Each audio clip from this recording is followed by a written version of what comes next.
صل وسلم وبارك على سيدنا محمد وعلى آله وصحبه في كل لمحة ونفس عدد ما وسعه. بسم الله ما شاء الله، بسم الله ما شاء الله، بسم الله ما شاء الله، وما لم يشاء لم يكن. لا حول ولا قوة إلا بالله العلي العظيم. لا حول ولا قوة إلا بالله العلي العظيم. لا حول ولا قوة إلا بالله العلي العظيم. اللهم ارحمنا بالقرآن واجعله لنا إماما ونورا وهدى ورحمة. اللهم ذكرنا منه ما نسينا، علمنا منه ما جهلنا، وارزقنا تلاوته آناء الليل وأطراف النهر، واجعله لنا حجة يا رب العالمين. اللهم افتح لنا فتوح العارفين، وارزقنا فهم النبيين، واجعلنا من عبادك الصالحين والمتقين يا رب العالمين. بسم الله الرحمن الرحيم. قال مصنف رحمه الله تعالى: نفعنا الله بعلومه وبكتابه في الدارين، اللهم آمين يا رب العالمين. وبعد قال، dan seperti adalah membesarkan diri itu kelakuan yang dicela, demikian juga sebaliknya adalah merendah diri itu kelakuan yang dipuji oleh syarak. Kerana sabda Rasulullah sallallahu alaihi wasallam, "Ma zadallahu 'abdan bi'afwin illa 'izza, wa ma tawadha'a ahadun lillahi illa rafa'ahu Allah." Artinya, tiada menambah oleh Allah akan hamba dengan sebab memaafkan kesalahan orang lain, melainkan akan kemuliaan. Dan tiada merendah diri oleh seorang kerana Allah Ta'ala, melainkan meninggikan akan dia oleh Allah Subhanahu Wa Ta'ala. Diriwayatkan oleh Muslim dari Abi Hurairah radhiyallahu ta'ala anhu, dan sabda Rasulullah sallallahu alaihi wasallam, "Man tarakal libasa tawadu'an lillahi ta'ala wa huwa yaqdiru alaihi da'ahu Allahu yawmal qiyamati ala ru'usil khalaiq hatta yukhayyirahu min ayyi hulalil imani sya'a yalbasuha." Barang siapa meninggalkan, dia akan memakai pakaian yang elok kerana merendah diri kerana Allah pada ketika kuasa ia atasnya, nescaya menyeru akan dia oleh Allah Ta'ala pada hari kiamat atas kepala sekalian makhluk, hingga memberi pilih ia daripada barang mana segala hullah iman menghendaki ia memakai akan dia. Hullah iman menghendaki ia memakai ia akan dia. Diriwayatkan oleh At-Tirmizi dan Al-Hakim dari Muaz bin Anas radhiyallahu taala anhu, dikehendaki dengan menyeru atas kepala sekalian makhluk bahawa memasyhurkan akan dia oleh Allah Ta'ala antara sekalian manusia, dan bermegah Allah Ta'ala dengan dia, dan bermegah-megah Allah Ta'ala dengan dia. Dan makna hullah itu dua helai kain yang baru, yakni selendang dan kain yang dipakai di pinggang. Dan hanya sahaja adalah membesarkan diri itu sangat besar dosanya, hingga tiada masuk syurga mereka yang ada di dalam hatinya seberat biji sawi daripadanya, kerana di bawahnya 3 jenis daripada kekejian yang besar. Pertama, merebut sifat yang tertentu dengan Allah Ta'ala, seperti yang tersebut pada hadis yang dahulu. Kedua, mengingkarkan yang sebenar dan menghinakan manusia. Sabda Nabi SAW, "Al-kibru man batara al-haqqa wa ghamatan nas." Bermula membesarkan diri itu perbuatan mereka yang menolak ia akan yang sebenar dan mengingkarkan ia akan dia dan menghinakan ia akan manusia. Diriwayatkan oleh Muslim, Abu Daud dan Al-Hakim daripada Abi Hurairah radhiyallahu taala anhu. Ketiga, bahwasanya membesarkan diri itu sebab bagi meninggalkan segala sifat kepujian. Kerana orang yang membesarkan diri itu tiada kuasa ia kasih bagi manusia akan barang yang kasih ia bagi dirinya. Dan tiada kuasa ia merendah diri. Dan tiada kuasa ia meninggalkan marah dan dengki dan berlemah lembut pada memberi nasihat dan meninggalkan riya. Pendeknya, tiada ada kelakuan yang dicela melainkan mengerjakan akan dia oleh orang yang membesarkan diri. Dan tiada ada kelakuan yang dipuji melainkan meninggalkan ia akan dia. Dan ketahui olehmu bahwasanya ubat membesarkan diri itu bahawa mengetahui manusia yang membesarkan diri itu akan hakikat dirinya. Dan bahawasanya permulaan air mani yang binasa, yakni gemuruh, dan kesudahannya bangkai yang keji. Dan ia pada antara demikian itu menanggung akan tahi. Dan bahawasanya asalnya ketiadaan kemudian asalnya ketiadaan. Kemudian dijadikan akan asalnya daripada tanah. Kemudian dijadikan akan dia sendiri daripada air mani. Kemudian daripada darah. Kemudian daripada seketul daging. Dan tiada ada baginya pendengar. Dan tiada pengetahuan. Dan tiada penglihat. Dan tiada hidup. Dan tiada kekuatan. Kemudian dijadikan baginya segala yang tersebut. Dan bahawasanya mengerasi akan dia oleh penyakit. Terkadang sakit ia dengan tergagah. Dan tergagah. Dan terkadang menghendaki ia akan mengetahui sesuatu. Maka jahil ia akan dia. Dan menghendaki ia akan melupakan sesuatu. Maka ingat ia akan dia. Dan menghendaki ia mengingat akan sesuatu. Maka lupa ia akan dia. Dan benci ia akan sesuatu, maka memberi manfaat ia akan dia. Dan ingin ia akan sesuatu, maka memberi mudarat ia akan dia. Kemudian kesudahannya, mati dan hisab. Maka jika ada ia daripada isi neraka, maka anjing dan babi lebih baik daripadanya. Maka kerana apa membesarkan ia akan dirinya? Dan ia hamba yang hina, yang lemah. Dan betapa patut membesarkan diri bagi mereka yang membasuh tahi dengan tangannya tiap-tiap hari dan menanggung ia akan dia selama-lamanya. Kemudian kata musannif, Allahu a'lam.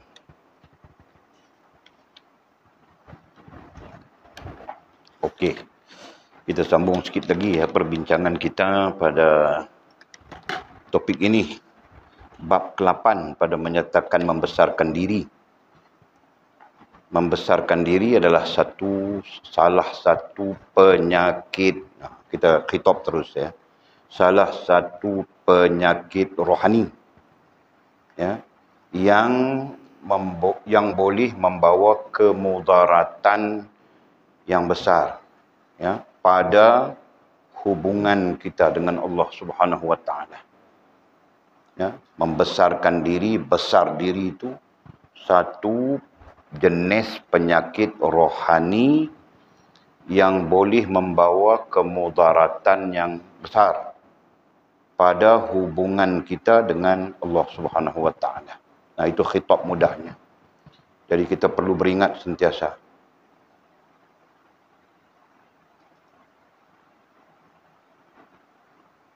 Kita perlu beringat sentiasa ya.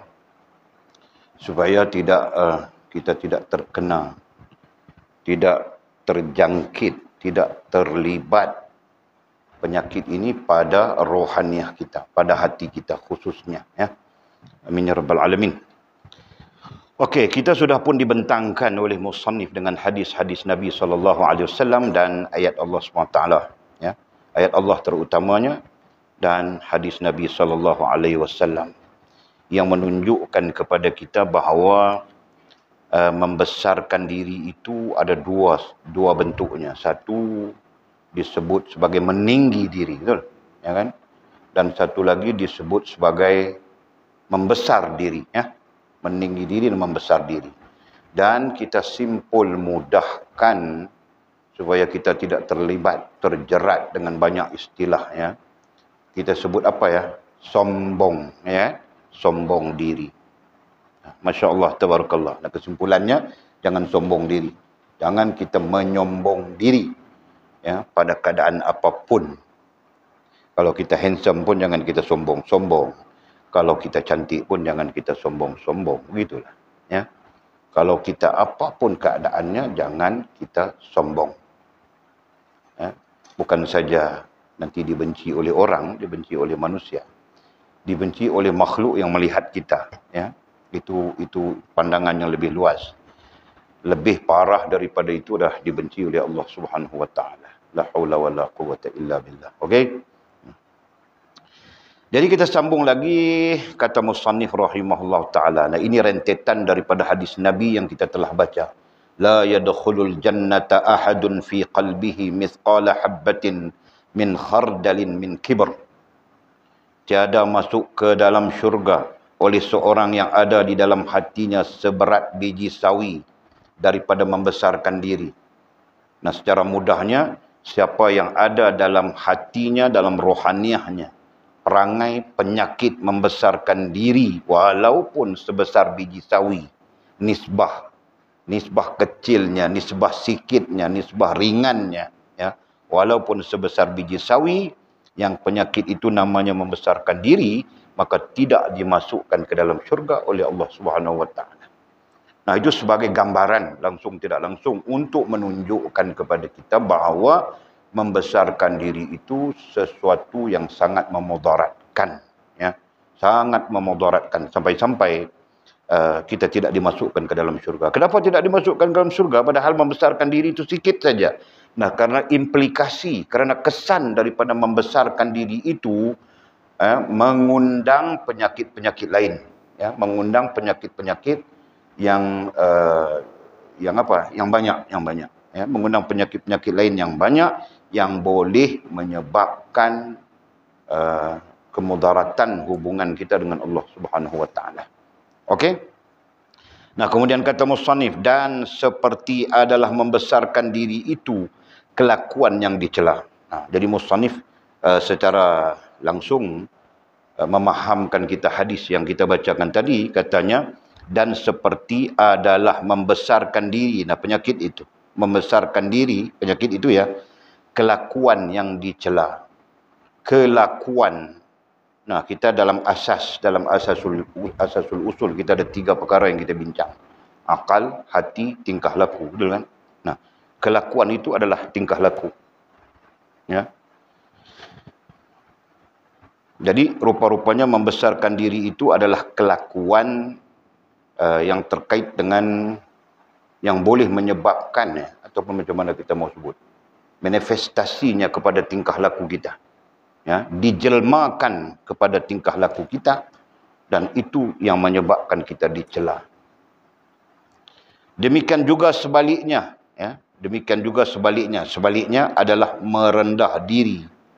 Lawan daripada membesarkan diri adalah merendah diri. Nah, itu kelakuan yang dipuji. Ya. Jadi merendah diri itu kelakuan yang dipuji. Sedangkan membesarkan diri itu kelakuan yang dicela. Dan katanya yang dipuji oleh syarak. Dipuji oleh syarak. Nah, kita belajar di asasul usul. Apabila kita menyebut syarak, sama saja dengan syariat. Ya. Sama saja dengan syariat. Tapi lazim orang menyebut syarak, ya, pada hal-hal yang hal-hal ataupun keadaan-keadaan yang yang bukan membahaskan hukum. Ya, kalau syariat itu spesifiknya adalah hukum. Sedangkan syarak itu maknanya ketetapan-ketetapan yang ghair hukmi. Itu bahasa usulnya, ya. Ketetapan-ketetapan yang ghair hukmi, yang tidak bersifat hukum. Nah, hukum itu kan wajib, sunat, makruh, haram, mubah, dia terkait dengan hal itu. Nah, lazim disebut syariat di sana. Nah, kalau disebut syarak, walaupun maknanya sama saja.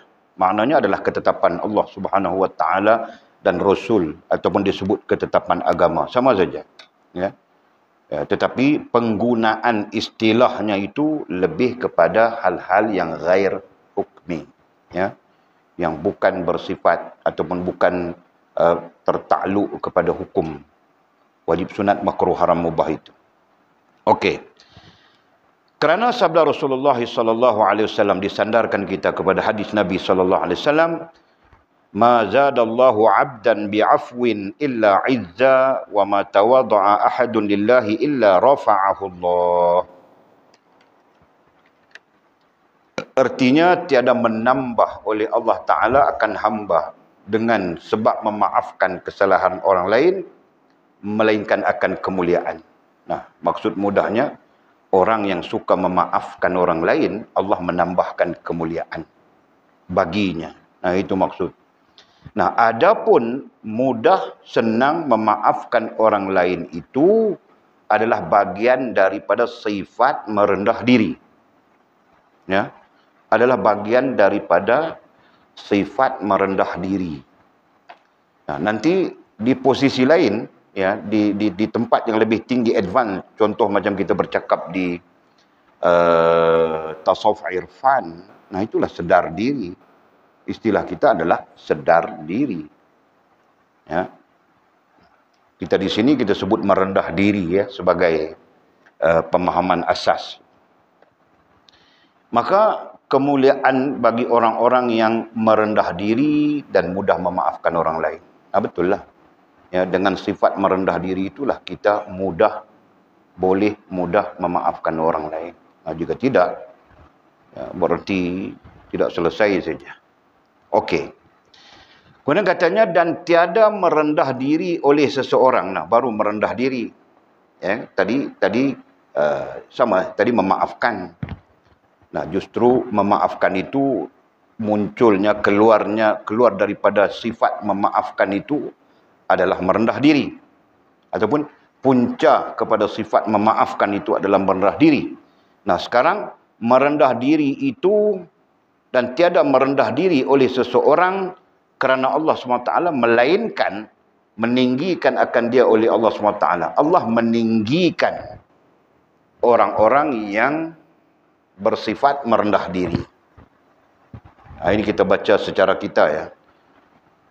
Kita belajar sudah Arab ini terbalik dia. Masya Allah, tabarakallah. Nah, bagaimana Allah meninggikan bagaimana Allah SWT meninggikan orang-orang yang merendah diri? Ada banyak pendapat di sana yang dibincangkan oleh para ulama. Ya, salah satunya ialah Allah SWT memuliakan dia di kalangan manusia. Ya, jadi manusia maupun makhluk-makhluk ini, Allah SWT memuliakan orang yang merendah diri di kalangan makhluk-makhluknya.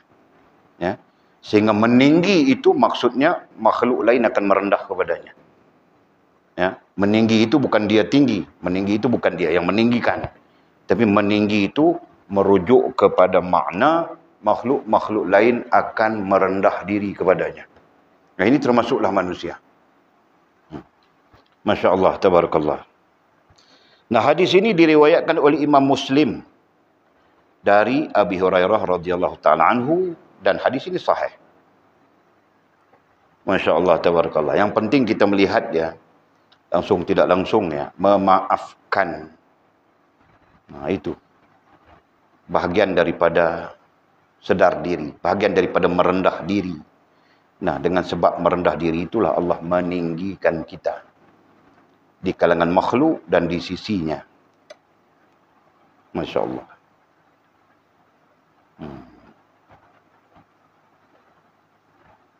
Okey. Dan sabda Rasulullah sallallahu alaihi wasallam, "Man taraka al-libasa tawaddu'an lillahi ta'ala wa huwa yaqdiru alaihi da'ahu Allah yaumal qiyamati ala ru'usil khalaiq hatta yukhayyirahu min ayyi hulalil imani sya'a yalbasuha." Barang siapa meninggalkan ia akan memakai pakaian yang elok kerana merendah diri kerana Allah pada ketika kuasa ai upaya. Pada ketika kuasa ai upaya ia atasnya memakai pakaian yang elok, yang hebat, yang cantik itu. Nah, ini tentang apa ya? Tentang persekitaran. Dalam syarah hadisnya tentang persekitaran. Nah, kalau orang semua pakaiannya begitu sederhana saja, nah kita janganlah berlebih-lebih. Ya kan?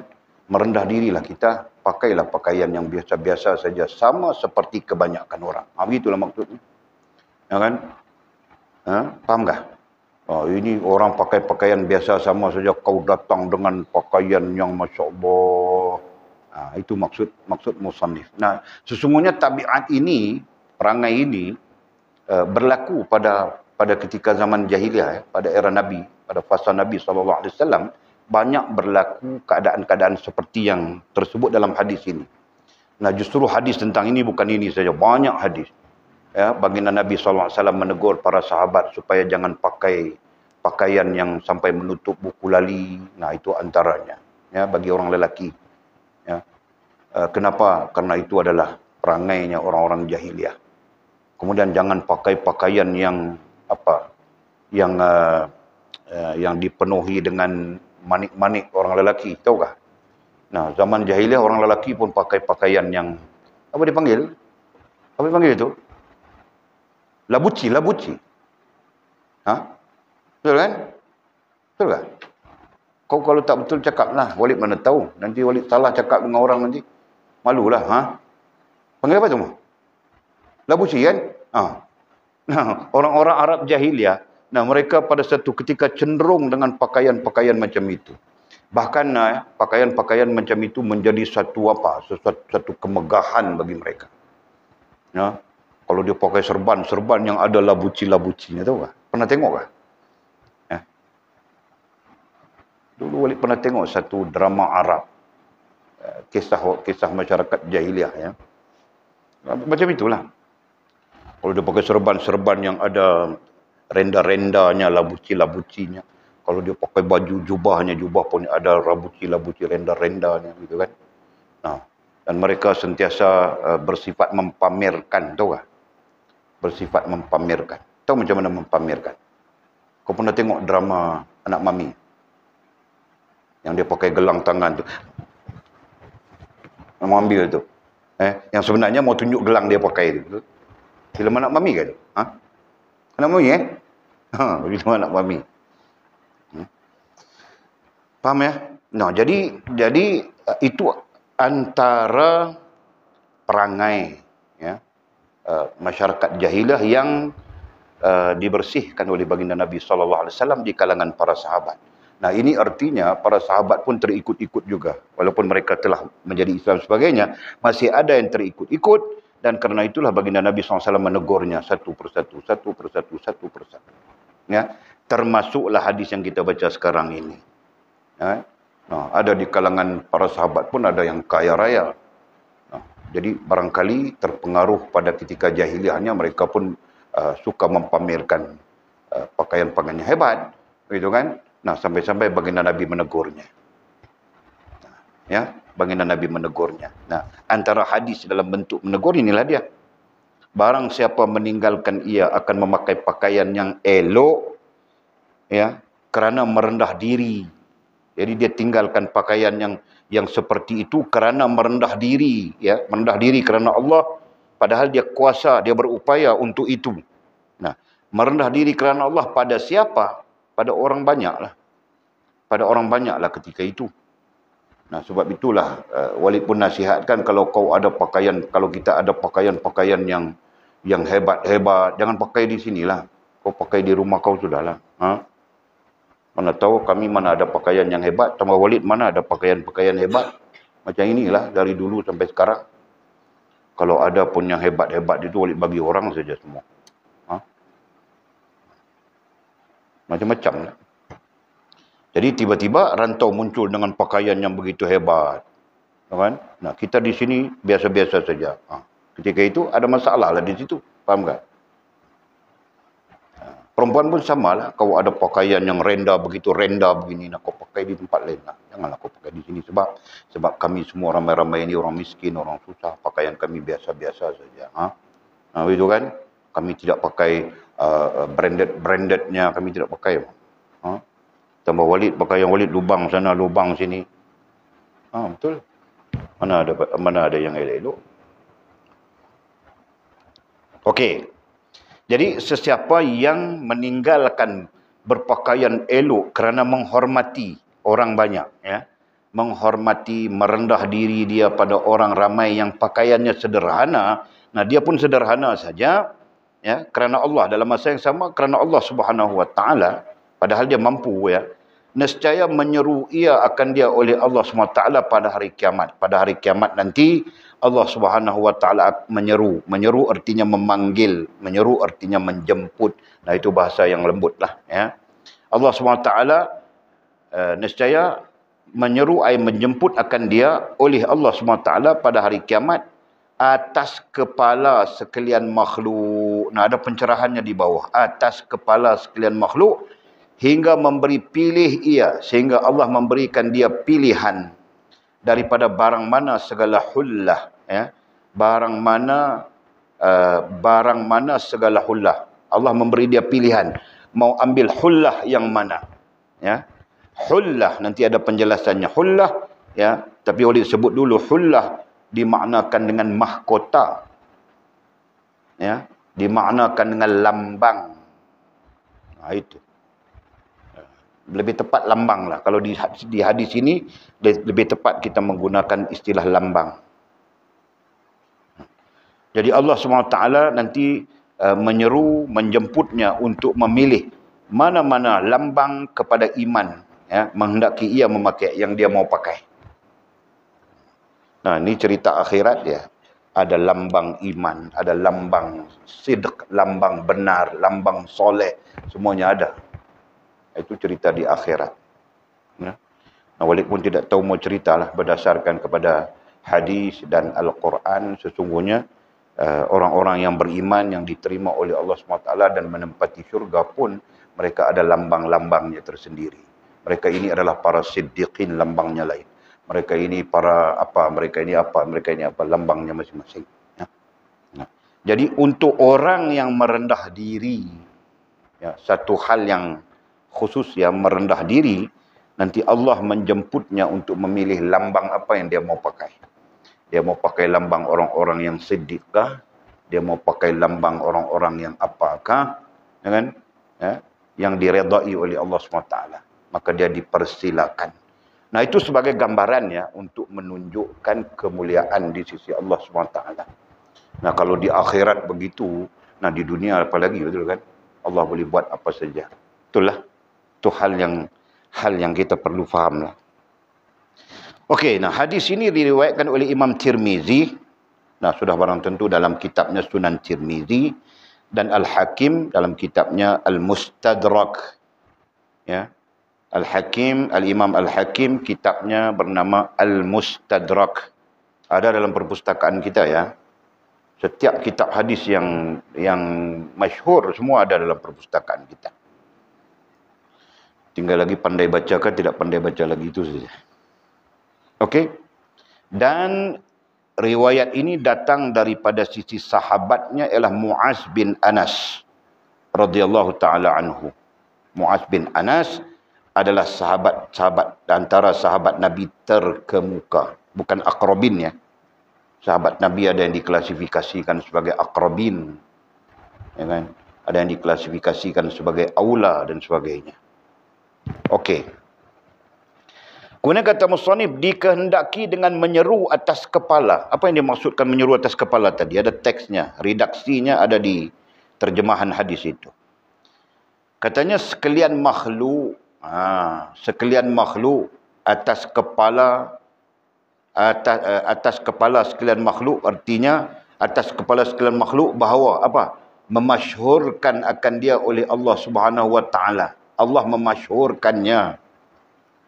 Perkataan memasyhurkan, proclaim.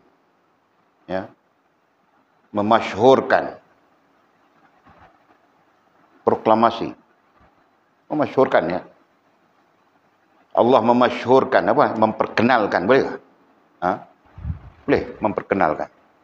Allah memperkenalkan kepada makhluk-makhluk, hamba-hamba yang beriman yang ditempatkan di syurga. Nah, ini hambaku, namanya Lina. Dia dulu merendah diri begini. Allah perkenalkan kepada malaikatnya. Allah perkenalkan kepada manusia-manusianya. Allah perkenalkan kepada jin. Allah perkenalkan kepada sekalian makhluk Allah SWT yang kita pun tidak tahulah. Walid pun mana tahu makhluk Allah SWT yang sekian banyak itu, betul kan? Nah, Allah memperkenalkan, itu memasyhurkan. Allah memperkenalkan kepada makhluk-makhluknya. Dalam riwayat lain, sehingga makhluk-makhluk itu pun memuliakannya. Nah, ini di akhirat ceritanya. Dan tidak pelik kalau kita katakan di dunia pun sama saja. Allah memuliakan hamba-hambanya yang dimuliakan dengan makhluk-makhluknya. Tadi boleh sebut sudah, ya. Masya Allah. Okey. Jadi memasyhurkan akan dia oleh Allah Ta'ala antara sekalian manusia. Hadis ini menyebut sekalian manusia saja. Dan bermegah-megah Allah Ta'ala dengan dia. Nah, itu lanjutan. Bermegah-megah. Nah, artinya Allah SWT bermegah-megah. Dalam bentuk apa? Memperkenalkan tadi. Memasyhurkan tadi. Nah, ini Aina. Ini hambaku Aina. Di dunia dia begitu merendah diri. Dia pakai pakaiannya pun tidak brand-brand. Tampung-tampung sana, tampung-tampung sini, jahit sana, jahit sini. Misalnya. Contohlah. Mana ada berlaku kepada Aina. Koyak sikit saja dia buat kain buruk saja. Kaya-kaya semua kita. Okey. Dan katanya, dan makna hullah. Apa makna hullah tadi? Katanya, dua helai kain. Dimaknakan dengan dua helai kain, ya. Dua helai kain yang baru. Ya. Dua helai kain yang baru yang menjadi lambang. Jadi tidak salah lah kita sebut lambang tadi, betul lah. Hullah itu dalam seingat Walid adalah lambang. Nah, ini bersandarkan kepada hadis sebelumnya, ya. Ada hadis sebelumnya. Nah, itu. Hadis sebelumnya apa? Al-kibriya'u ridai itu. Wal azmatu izari. Ridai dan izari. Yang diterjemahkan dengan selendang dan kain pinggang. Terjemahan sajalah. Ya kan? Jadi seolah-olah selendang dan kain pinggang itu menjadi lambang. Bagi hamba-hamba Allah SWT yang ditempatkan di dalam syurga. Yang mereka apa, ya? Yang mereka mempunyai sifat rendah diri terhadap sesama makhluk. Masya Allah.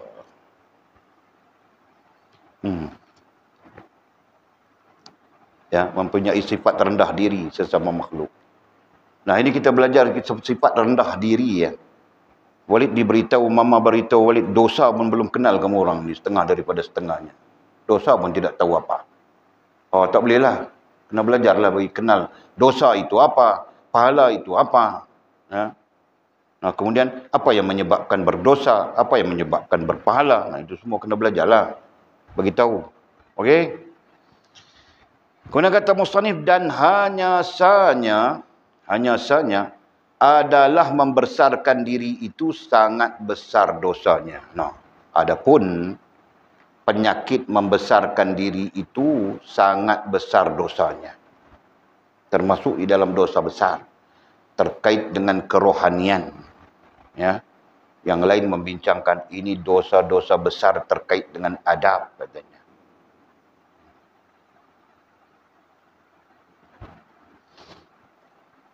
Hingga tiada masuk syurga. Sampai-sampai baginda Nabi SAW menuturkannya pada hadis kita baca di sebelumnya tadi, ya. Hingga tidak masuk syurga mereka yang ada di dalam hatinya seberat biji sawi daripadanya, ya, seberat biji sawi. Nah, itu majaz, ya, nisbah kepada kecil saja, sikit saja ada membesarkan diri itu menyebabkan kita tidak dimasukkan oleh Allah ke dalam syurga. Apa ya, nanti dibincangkan lagi. Kerana di bawahnya sifat membesarkan diri itu, ya, di bawahnya sifat membesarkan diri itu 3 jenis. Ada 3 jenis daripada kekejian yang besar. Ada 3 jenis kekejian yang besar keluar daripada sifat membesarkan diri, sombong itu. Daripada sifat membesarkan diri, kita sebut sombong, ya. Sombong diri itu keluar daripadanya 3 jenis kekejian. 3 perkara yang menyebabkan kita keji, kita buruk di sisi Allah Subhanahu wa taala. Ya. Nah, kata musannif pertama, apa pertama? Keji yang pertama adalah merebut sifat hak. Babit hak, ya. Merebut sifat hak yang tertentu dengan Allah SWT, yang tertentu. Nah, itu yang kita sebut mutlak, ya. Merebut sifat hak yang tertentu dengan bagi Allah SWT, ya, dengan bagi. Nah, adapun membesarkan diri itu hak mutlak bagi Allah. Allah saja yang layak membesarkan diri, ya. Dan sehingga sekalian makhluk membesarkan Allah Subhanahu wa taala. Nah, kerana itu adalah hak mutlak bagi Allah. Nah, kita yang namanya makhluk, baik jin, baik manusia, tidak ada hak untuk membesarkan diri sama sekali. Seperti yang tersebut pada hadis yang terdahulu. Nah, hadisnya kita bincang sudah, ya, di awal-awal perbincangan tentang ini. Ya, boleh buka balik, kita baca hadis berkaitan dengan sombong itu adalah hak mutlak Allah Subhanahu wa taala. Membesarkan diri itu hak mutlak Allah Subhanahu wa taala. Nah, adapun makhluk tidak punya hak untuk membesarkan diri. Ya. Mana ada hak kita daripada mati, bukan hidup. Ketika kita mati, apa pun kita tidak ada, betul kan?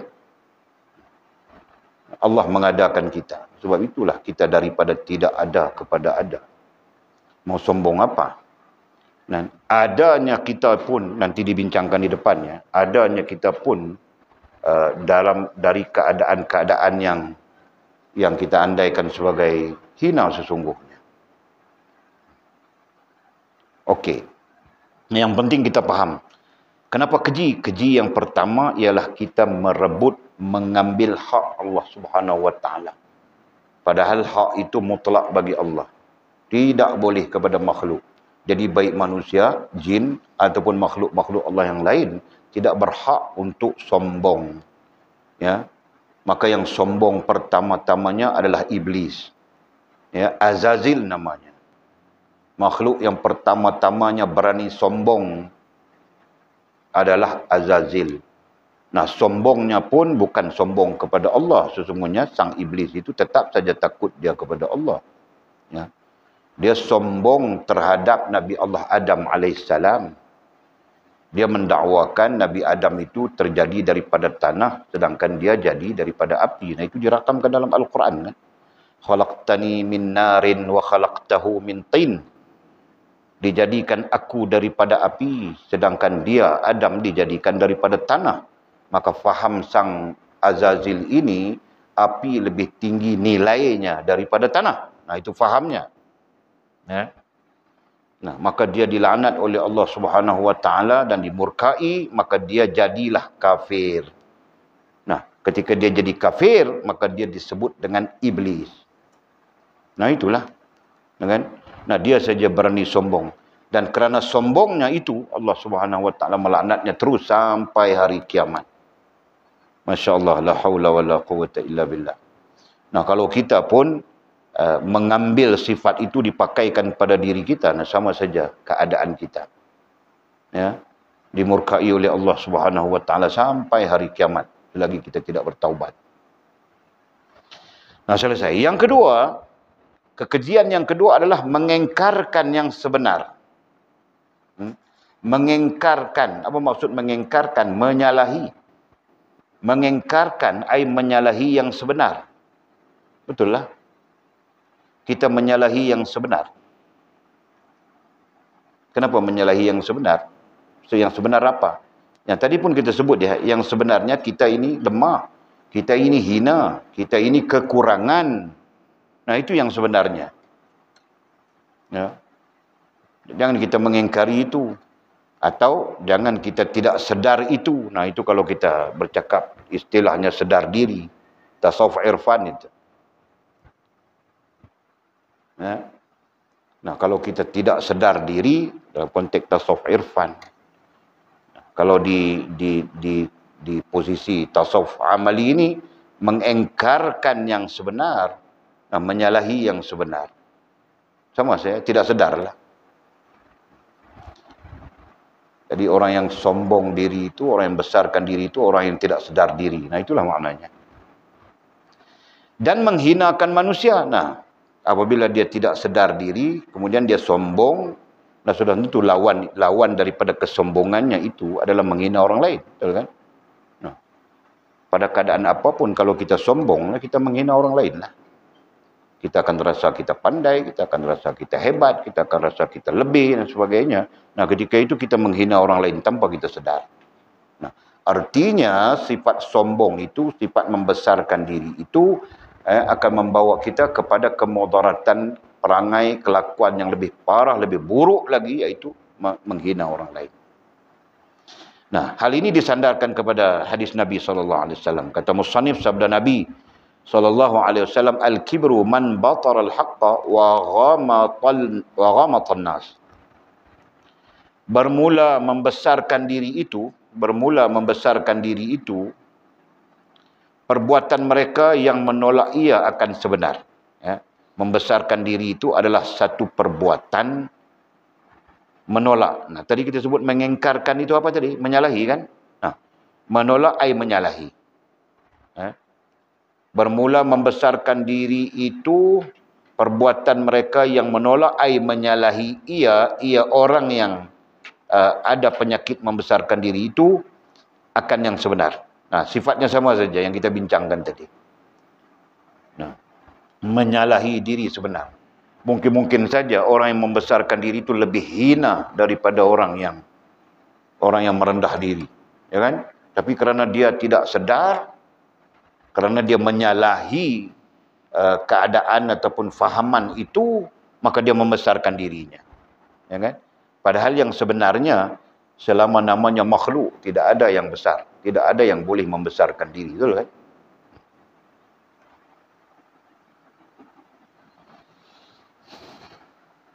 Kemudian katanya dan mengingkarkan ia, itu ada pun dalam hadis ini.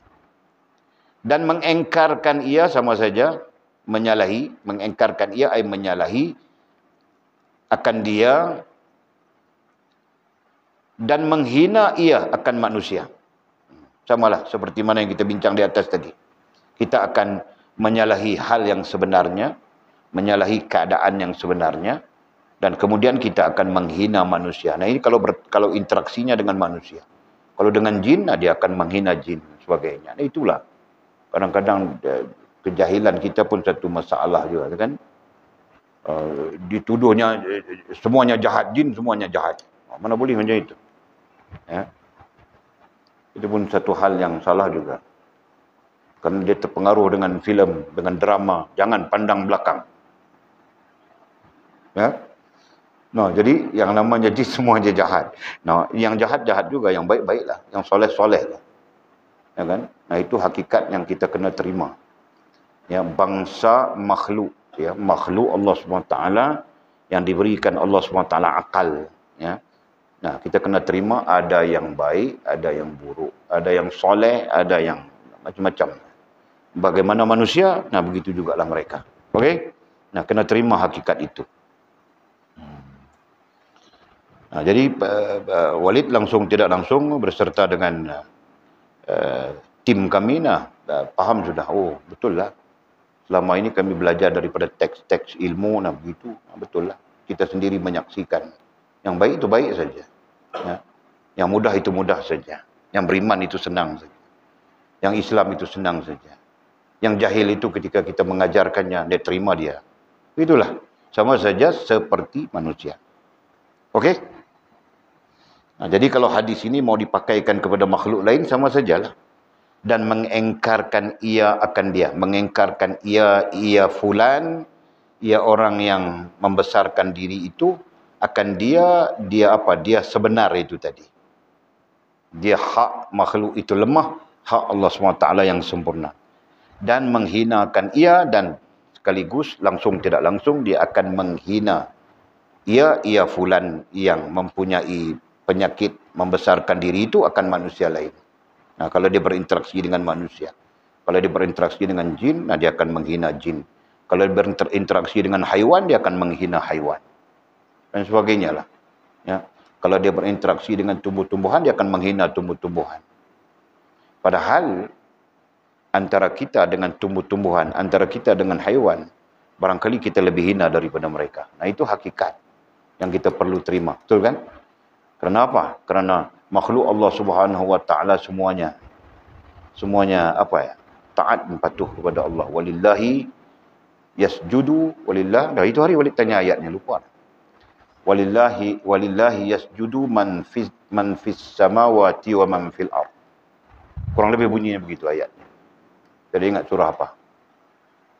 Kalau tak salah Walid, macam surah Al-Mujadalah, gitu saja. Nanti carilah. Kita cuba tulis. Nanti cek tengok dulu. Cek tengok ya.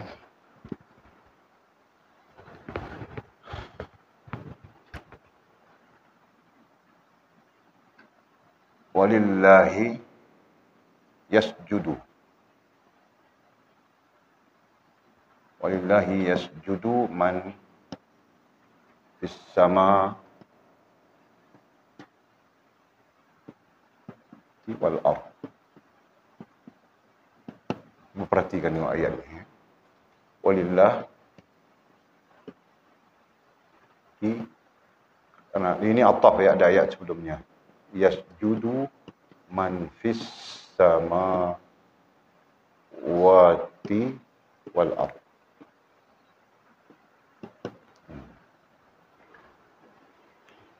Ada.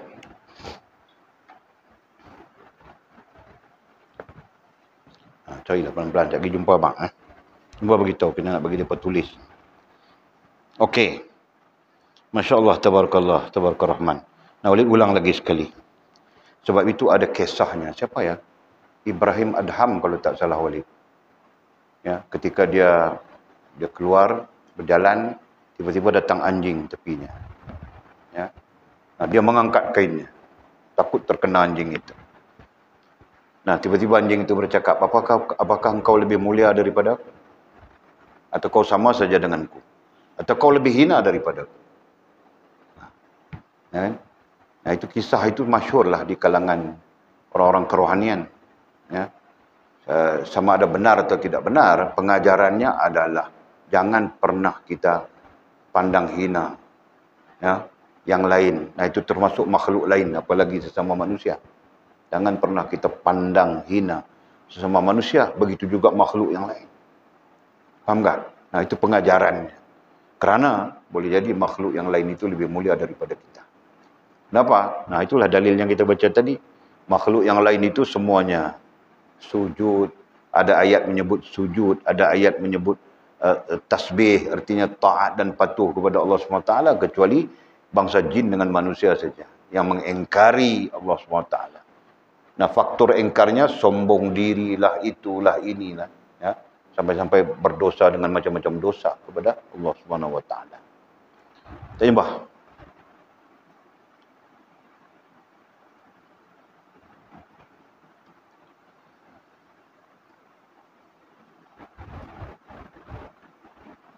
Nah, Walid baru ni saja Walid baca ayatnya.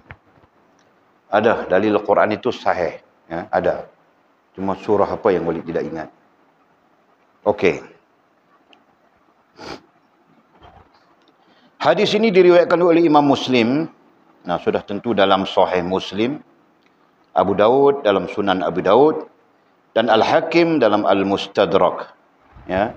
Dan punca periwayatannya daripada Abi Hurairah radhiyallahu taala anhu. Nah, dia termasuk sahabat aqrabin bagi baginda Nabi sallallahu alaihi wasallam.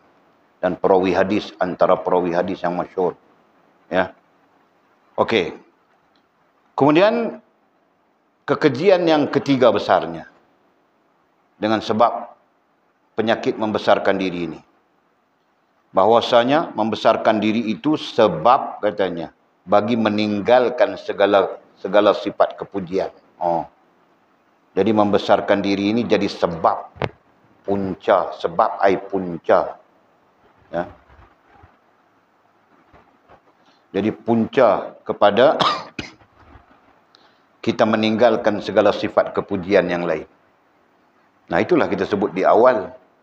Ya, membesarkan diri, ai sombong itu boleh menyebabkan kita rosak hubungan dengan Allah Subhanahu Wa Taala.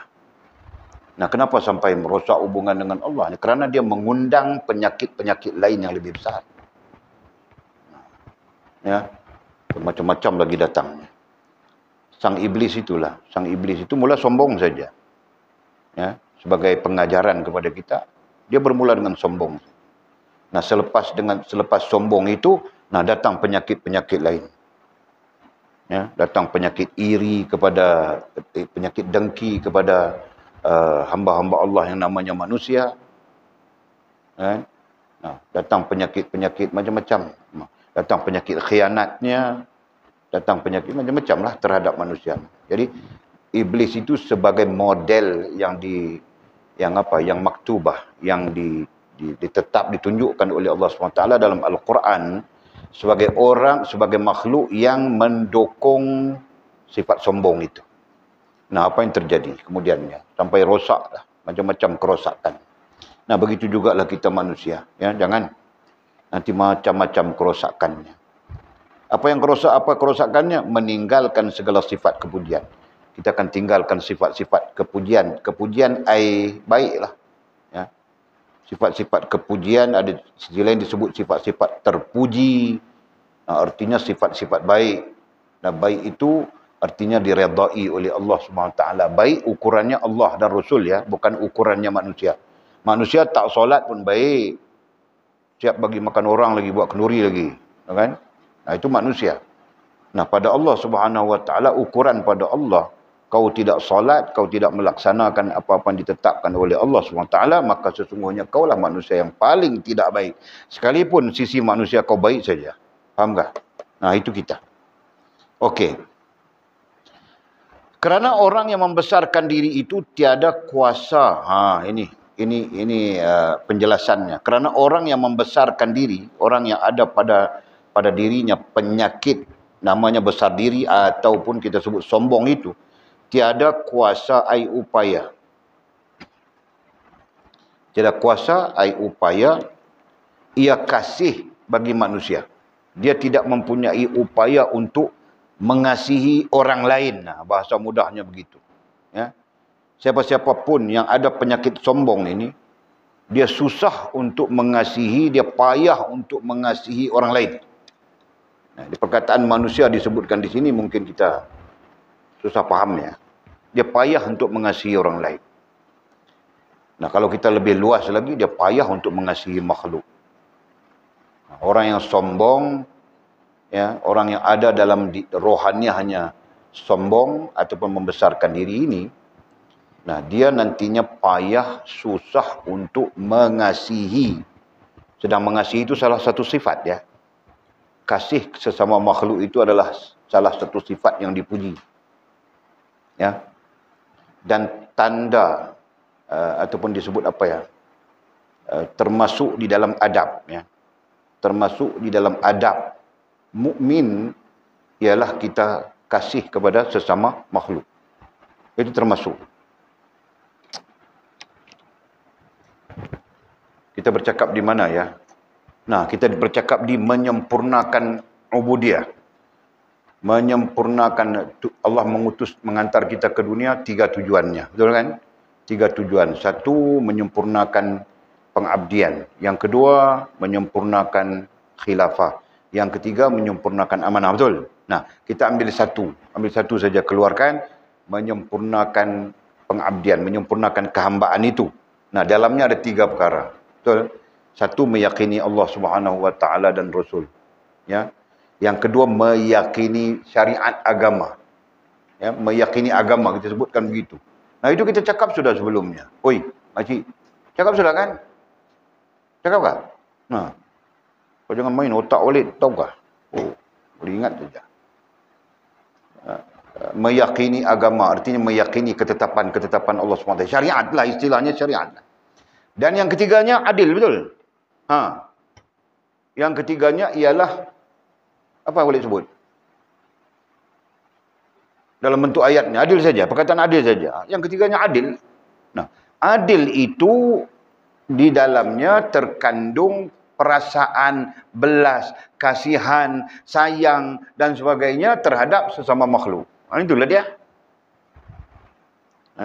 Nah, artinya salah satu syarat, kalau kita sebut sebagai syarat ya, syarat untuk penyempurnaan kehambaan kita kepada Allah SWT ialah adil terhadap sesama makhluk.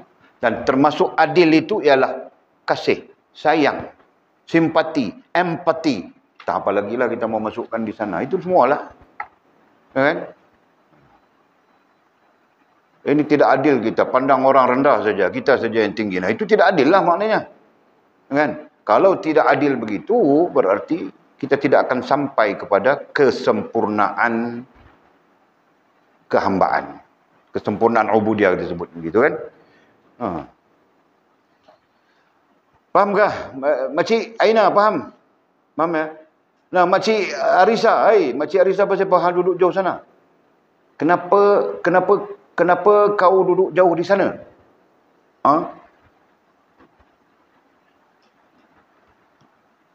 Okey.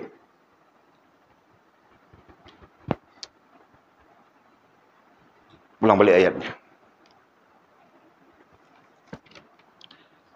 Kerana orang yang membesarkan diri itu tiada kuasa upaya ia orang yang membesarkan diri kasih. Nah, salah satu sifat ya. Kasih bagi manusia. Nah, Walid permudahkan cakap kata itu tadi, orang lain lah, orang lain. Kalau kita mau luas lagi, makhluk lain lah, begitu. Akan barang yang kasih ia bagi dirinya seperti mana. Akan barang seperti mana kasih ia bagi dirinya. Nah, jadi orang yang ada sifat sombong, sifat membesarkan diri, dia susah, dia payah untuk mengasihi orang lain ataupun makhluk lain seperti mana dia mengasihi dirinya sendiri. Ya, kerana orang sombong itu sentiasa mementingkan dirinya sendiri. Selfish. Ya, faham tak? Begitulah keadaan. Kita langsung tidak langsung sedang bercakap psikologi, tahukah? Langsung tidak langsung lah. Sebab itulah Walid doktrinkan ketika kita belajar ilmu tasawuf, kita belajar psikologi at-tafkir, kita belajar metafizik, asyuhud, ya. Kita belajar estetika, ya, syakhsiyah. Kita belajar etika, al-adab. Itulah dia. Ya. Okey. Nah, Walid cakap ini untuk apa? Untuk kita mencantumkan pengetahuan, khususnya rantau kelina dengan kamu orang dua ya, mencantumkan pengetahuan. Ini sekarang ini, kau tidak boleh tunggu 10 tahun lagi baru kau mau cantumkan pengetahuan. Tidak boleh itu. Nanti kau macam ustaz-ustaz kebanyakan yang itu pum pam bismillah pun jadi politik. Kan?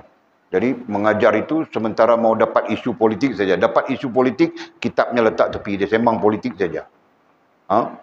Jangan. Sebab itu mencantumkan pengetahuan itu mustahak. Ya?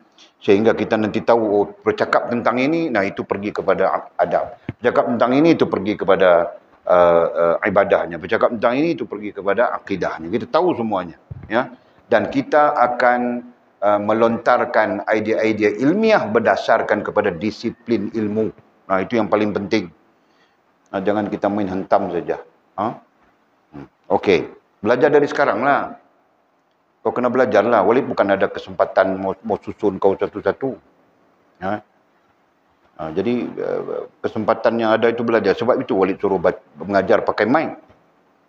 Bukan soal Walid dengar. Walid tak payah dengar pun. Ada saja Walid. Apa dia orang mengajar tadi? Nanti dia orang cerita lah. Siapa yang cerita itu? Adalah orang-orang Walid. Kau jangan tanyalah. Kau tanya buat apa? Adakah Walid? Iyalah. Ketika kita tu ada lah. Dia tengok Walid, iya. Dia dengar kan? Iya. Dia cerita pada Walid, iya. Apa yang dia cerita? Apa saja yang kau cakap semuanya dia cerita. Itulah. Jadi Walid tahulah itu. Gunakan mikrofon. Bukan Walid mau dengar pun. Tapi di situ ada satu, dipanggil apa? Pembentukan. Ya. Ada satu pembentukan. Pertama, pembentukan kau punya fikiran ketika kau berdepan dengan orang. Yang kedua, pembentukan structure, knowledge structure, susun ilmu, susun maklumat. Nah, semua berlaku melalui interaksi, tahu tak? Macam itu. Dulu kau mau pegang mikrofon cakap pun kau tidak tahu, betul kan? Sekarang kau pandai sudah. Rantau pun bukan main lagi kau dengar pagi-pagi itu. Boleh bukan duduk jauh, boleh pergi duduk tepi itu saja. Tenang tepi itu. Tahu tak? Dengarlah. Kau pun boleh sudah rantau. Kau sedarkah itu? Sikit hari lagi, tidak ada kitab pun kau pumpang saja. Tapi sabarlah, janganlah macam itu lagi rantau. Slow-slow lah. Itu bahagian daripada perkembangan. Semua orang kena macam itulah. Semua orang. Ya. Jangan nanti ajar, matilah kita sekali ini. Janganlah ajar. Kita latihlah. Kena macam itu. Semua orang. Termasuklah Nadia. Siapa-siapa yang belajar dengan Walid lah. Walid akan pastikan macam itulah. Leha. Leha tak apalah dia kecil lagi. Walaupun dia besar tapi dia kecil. Kan? Kita pelan-pelan lah. Okey. Terus. Dan katanya, dan tiada kuasa ia merendah diri. Betul lah. Orang yang ada penyakit membesar diri, ai sombong itu, tiada kuasa ai upaya. Tiada kuasa ai upaya ia merendah diri. Susah dia mau merendah diri. Walaupun sebenarnya ada pernah berkawan dengan orang-orang macam ini, pernah. Bukan main susah. Satu-satu hal itu dia seorang saja betul. Orang lain semua tak betul. Kadang-kadang mau menyelesaikan satu-satu perkara itu bergaduh-gaduh. Nah, ketika berlaku, seperti mana yang dia punya faham, salah. Nah, baru dia patah balik. Aku silap tadi. Kau pun tidak kasih tahu aku, katanya. Padahal kita sudah cakap dia macam-macam. Kan? Okey. Jadi susah dia. Payah dia merendah diri. Dan katanya, dan tiada kuasa ia meninggalkan marah. Nah, itu lebih parah lagi. Orang yang sombong, orang yang membesarkan diri, tiada kuasa ai upaya, sama saja maknanya. Tiada kuasa ai upaya meninggalkan marah. Lagi satu, dia akan ada penyakit marah yang begitu kuat. Sampai-sampai mau bincang pun tidak boleh, tahu tak?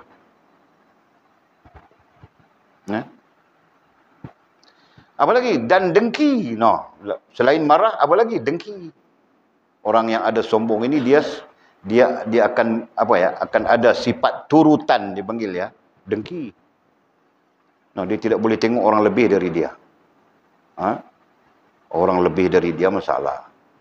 Mulalah masalah, dia macam-macam lah. Okey. Apa lagi? Dan berlemah lembut. Begitu juga dia susah untuk berlemah lembut. Sentiasa keras saja. Susah dia mau berlemah lembut. Macam Walid ni senang kan, lemah lembut kan? Lemah lembut kah Walid? Oi, makcik. Walid dia lemah lembut kah? Walid tanya kau. Kau jujur cakap. Aina. Kau. Aduh. Mana ada Walid lemah lembut. Walid ni keras tau. Mana itu? Kan? Erna, betul tak Erna? Walid lemah lembut kah keras? Cakaplah Erna. Kau punya pandangan peribadi. Keras. Okey lah macam itu. Okey. Okey berarti lembut lah. Kan? Kalau okey berarti lembutlah. Kalau tak okey, demonstrasi. Demonstrasi. Okey. Nah, sesungguhnya Walid di tempat seorang ayah ya. Kena ingat, keras Walid, keras seorang ayah. Ya. Di mana keras seorang ayah adalah bertujuan untuk membentuk anak-anaknya. Nah, Walid memang macam itu. Tanya ni Abang Ihsan pun ada. Mana anak lelaki Walid boleh sembang dengan Walid lama? Mana ada? Kan? Walid memang keras. Tapi tidaklah bermakna tidak boleh berbincang. Ya kan? Nah, sekarang menantu pun sama saja. Jadi menantu pun sembang dengan Walid pun payah, tahu tak? Kerana Walid memang macam itu. A, B, B. Nah, Walid bukan ada kona-kona kecuali Walid berbincang saja. Kalau sudah keputusan, nah ikut keputusan itu. Nah, Walid macam itu. Ya? Faham kan? Nah, jadi Erna kalaupun Walid keras, janganlah bakar tayar tu. Dia ambil tayar bakar pula, demonstrasi. Marah Walid, protes, tak puas hati. Nah, keras untuk membina anak-anak. Percayalah. Ya. Kalau kamu orang ikut Walid punya, apa yang Walid buat, apa yang Walid bentuk ini, insyaAllah kamu akan menjadi seorang guru. Percayalah. Kan? Nekat kena ada, niat kena ada. InsyaAllah.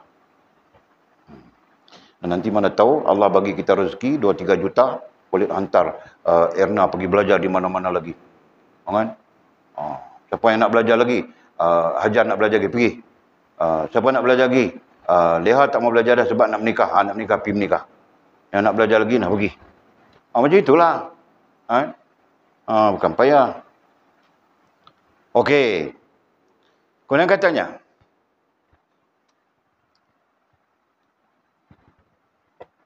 mana? Dan tiada kuasa ia merendah diri, dan tiada kuasa ia meninggalkan marah dan dengki, dan berlemah lembut pada memberi nasihat, katanya. Berlemah lembut pada memberi nasihat. Dan meninggalkan riya. Begitulah, dia susah juga untuk meninggalkan riya. Nah, sedangkan riya ini penyakit yang qat'i berdosanya. Betul kan? Ya, yang qat'i, yang khitab berdosanya. Sama saja seperti sombong itu tadi. Bahkan riya itu muncul daripada sombong. Ya, kalau tadi apa? Marah, dengki, mungkin hal-hal ini adalah hal-hal yang tersembunyi. Ya, tapi kalau sudah sampai kepada riya, nah itu nisbahnya adalah syirik khafi. Nah, menunjukkan kedudukan riya itu besar, sama seperti sombong. Okey, kemudian katanya pendeknya, ringkasnya. Bahasa sekarang dia tidak pakai lagi pendek-pendek ini. Ringkasnya. Tiada ada kelakuan yang dicela. Tiada ada tidak ada kelakuan yang dicela, melainkan mengerjakan akan dia. Ya. Melainkan mengerjakan akan dia. Melainkan akan dilakukan oleh orang yang sombong itu. Orang yang sombong dan membesarkan diri itu. Ya, ringkasnya, tidak ada kelakuan yang dicela, melainkan mengerjakan dia. Melainkan orang yang ada penyakit sombong atau penyakit membesarkan diri itu akan melakukannya. Nah, ini membawa maksud orang yang ada penyakit sombong dalam dirinya, dia akan buat salah macam-macam kesalahan. Ya, sama ada kesalahan yang bersifat rohaniah, kita bincang sudah tadi, maupun kesalahan yang bersifat jasmaniah. Semuanya dia akan lakukan, dia tapau semua. Nah, betul lah. Seperti sang iblis itulah. Iblis itu sombongnya, kemudiannya dia tapau semua penyakit, semua jahat. Ya kan? Tapi walaupun dia tapau semua jahat, dia tidak buat jahat. Ada hadis sahih yang menuturkan begitu. Yang jangan cakap iblis tidak solat ya. Kalau solat itu kewajipan, sang iblis itu tetap solat. Ya. Kalau zina itu haram, sang iblis itu tetap berpegang teguh dengan zina itu haram. Nah, maka datang hadisnya. Baginda Nabi SAW mengatakan bahawa iblis tidak pernah berzina. Siapa yang berzina?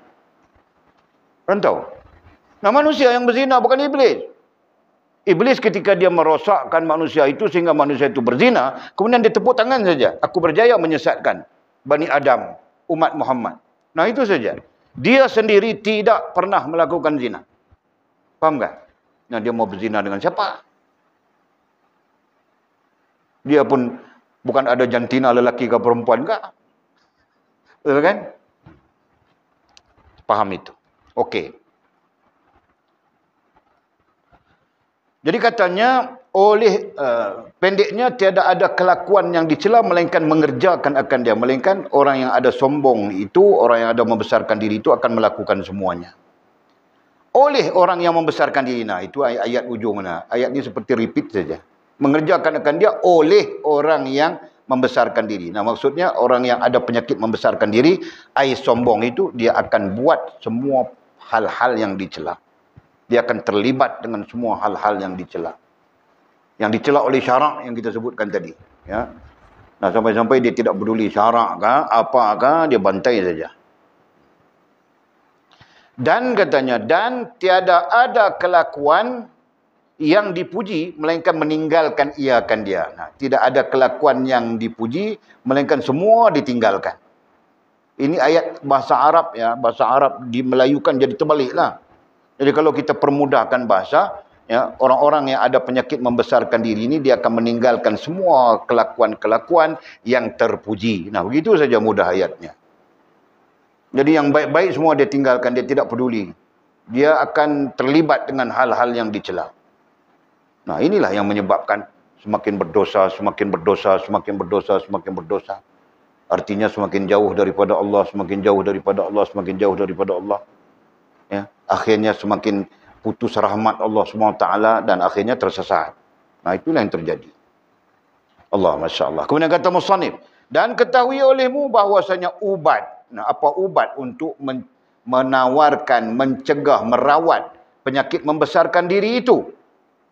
Ketahui olehmu, hendaklah kau mengambil tahu, cari tahu apa ubatnya, supaya kita boleh merawat penyakit membesarkan diri itu. Katanya, bahawa mengetahui manusia, bahawa mengetahui manusia yang membesarkan diri itu akan hakikat dirinya. Nah, jadi ubatnya, pertama-tama ubat untuk merawat penyakit membesarkan diri itu ialah mengetahui akan hakikat dirinya, kenal diri. Ya. Mengetahui akan hakikat dirinya, nah, dhabit saja. Kenal, mengetahui kenal. Itu dhabit perkataan ya. Dhabit perkataan ya, kenal akan hakikat dirinya. Nah, baru kita kenal diri sendirilah. Nah, sebab itu dalam disiplin ilmu kita, ilmu kerohanian kita, ahli sunnah wal jamaah khususnya ya, ada kenal diri. Ya. Ada ilmu yang disabitkan dengan kenal diri. Betul kan? Nah, apa ilmu yang disabit dengan kenal diri? Hajar. Oh, Hajar. Apa ilmu yang disabitkan dengan kenal diri?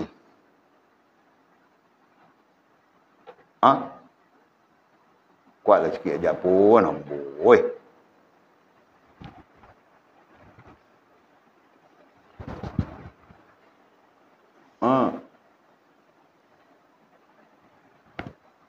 Okey. Apa ilmu yang disabitkan dengan kenal diri?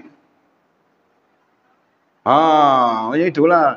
Cakap dengan yakin tu. Kalau salah pun tak apa. Salah walid betul kan? Namanya kita murid belajar. Kita jangan takut untuk menjawab sekalipun salah. Biarlah. Nanti salah walid marah. Nah, biasalah itu. Walid daripada dulu belajar macam itu. Kadang-kadang walid tidak tahu. Walid bantai cakap saja. Biarlah salah. Guru itu akan kasih tahulah yang betul yang mana. Kerana dia guru. Kalau walid, dia mau walid betul, biarlah walid jadi guru. Betul kan? Macam itulah. Itu cara walid lah. Cara walid ni kadang-kadang mula-mula orang tak faham, dia marah lah. Macam walid dulu dengan di sana, kami belajar di universiti pun marah saja habis semua. Perempuan-perempuan semua musuh walid saja. Marah saja. Nah, padahal itu caranya, betul kan? Ambillah cara walid, kau akan berjaya insyaAllah. Jadi Raja jawab tadi daripada ilmu tasawuf. Ya betul, dalam ilmu tasawuf itu ada yang sabit dalam bahasa klasiknya adalah mengenal diri. Nah, Kalau kita cakap dalam bahasa kita terkini, kalau sudah psikologi, kalau sudah metafizik, kalau sudah estetika, kalau sudah adab, nah semuanya berkaitan dengan diri kita sendiri kan? Nah, itu saja. Ya, hujjah ilmiah yang sangat simpel untuk menunjukkan bahawa kajian tasawuf adalah kajian diri kita sendiri. Faham tak? Nah. Okey. Dan bahawasanya katanya, ini tentang diri kita ya, tentang diri kita. Dan bahawasanya permulaannya diri. Dan bahawasanya permulaannya diri kita. Ya. Hazaf mubtada' mahzufnya, ada mubtada'nya di situ. Adalah air mani yang binasa. Ya. Permulaan kita, semua kita manusia, ya, termasuk haiwan, adalah air mani yang binasa katanya. Nah, kenapa disebut binasa? Ya'ni gemuruh katanya. Nah, itu berdasarkan kepada firman Allah Subhanahu wa taala, laqad khalaqnal insan fi ahsani taqwim. Bukan. Salah pula ayatnya. Apa? Dalilnya?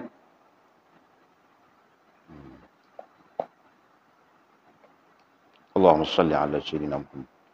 Nah, dalilnya Allah SWT menyebut manusia itu dalam keadaan keluh kesah. Innal insan khuliqa halu'a. Jadi gemuruh, keluh kesah daripada perkataan halu'a. Nah, Allah menciptakan kita daripada air mani, setitis mani yang binasa. Jadi kebinasaan itu digambarkan dengan istilah halu'a. Ya. Keluh kesah. Apa lagi? Apa yang kita mau kaitkan dengan keluh kesah ni? Di sini dia gunakan istilah gemuruh. Nah, kalau gemuruh itu mungkinlah kita susah. Boleh faham tak gemuruh? Gebra. Boleh tak? Jadi bila dia diserang gemuruh itu, dia jadi fikir tidak menentu.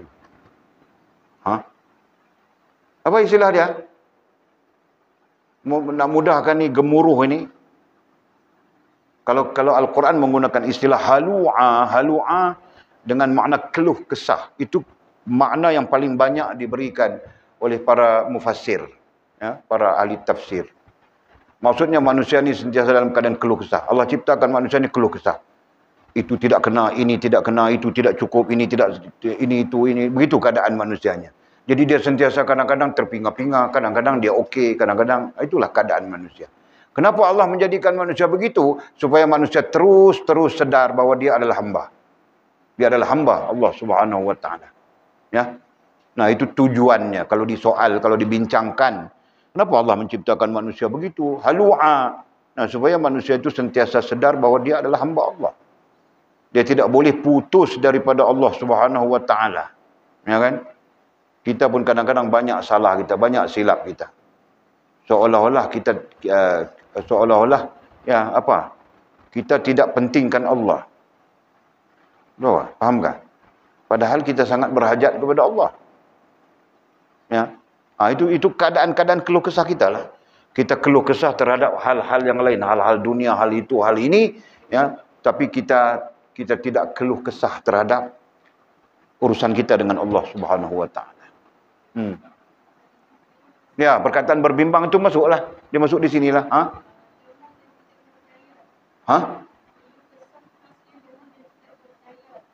Lemah dan tidak berdaya. Surah apa? Al-Ma'arij.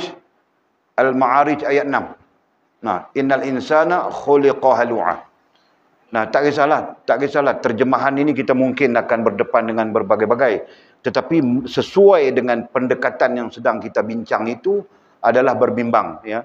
Dalam tasawuf irfan istilahnya adalah berbimbang. Tapi ini bukan tasawuf irfan ya. Ini rendah daripadanya. Jadi kita perlu kepada satu istilah yang sesuai dengan sifat teks ini. Oleh rasa resah gelisah itu pula. Berbimbang. Boleh pakai tapi tinggilah. Berbimbang itu tinggi. Ya. Kita akan dapati tasawuf irfan menggunakan istilah berbimbang pada keseluruhannya. Sedangkan teks ini masih rendah. Jadi yang rendah itu, perkataan keluh kesah itu sesuai sudah. Serba tidak kena. Jin juga yang beritahu. Itulah. Walid cakap sudah, jin alim daripada kita, tahu tak? Walid terfikir-fikir apa istilah mahu. Yang orang cakap serba tidak kena. Itulah, betul lah tu. Serba tidak kena, betul. Itu tak kena. Mula-mula dia suka Walid sebagai suaminya. 10 tahun kemudian dia serba tidak kena dengan Walid pula. Dia mau tak kena itu, tak kena ini, kentut busuk lah, itulah inilah. Serba tidak kena lah. Jangan datang pula macam lain pula. Itulah. Faham kan?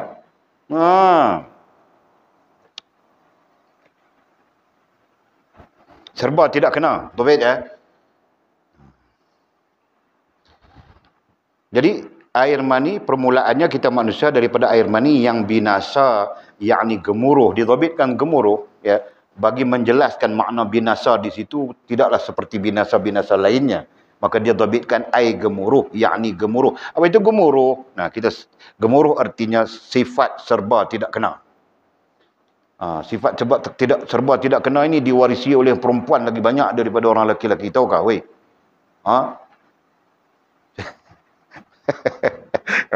Sifat serba tidak kena ni rantau diwarisi oleh orang perempuan lebih banyak daripada kita lelaki-lelaki. Kau tak percaya, kau menikah tengok. Kau akan tahu sendiri macam mana. Kau mau tanya ke macam mana Walid? Kau mau tanya ke?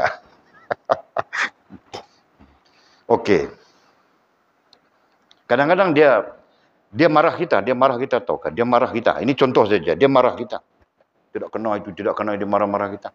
Lepas itu dia membuat tidak tahu kita. Kita pun dia marah kita buat tidak tahu sajalah. Rupa-rupanya kita tidak tahu bahawa sebenarnya dia mau kita pujuk dia. Faham tak? Itulah sifat serba tak kenanya perempuan. Orang kalau marah-marahlah, kau mau pujuk-pujuk apa? Tapi dia mau kita pujuk dia, faham tak? Dia tidak cakap, pujuklah aku bang, dia tidak cakap begitu. Tapi caranya itu dia mau kau pujuk dia.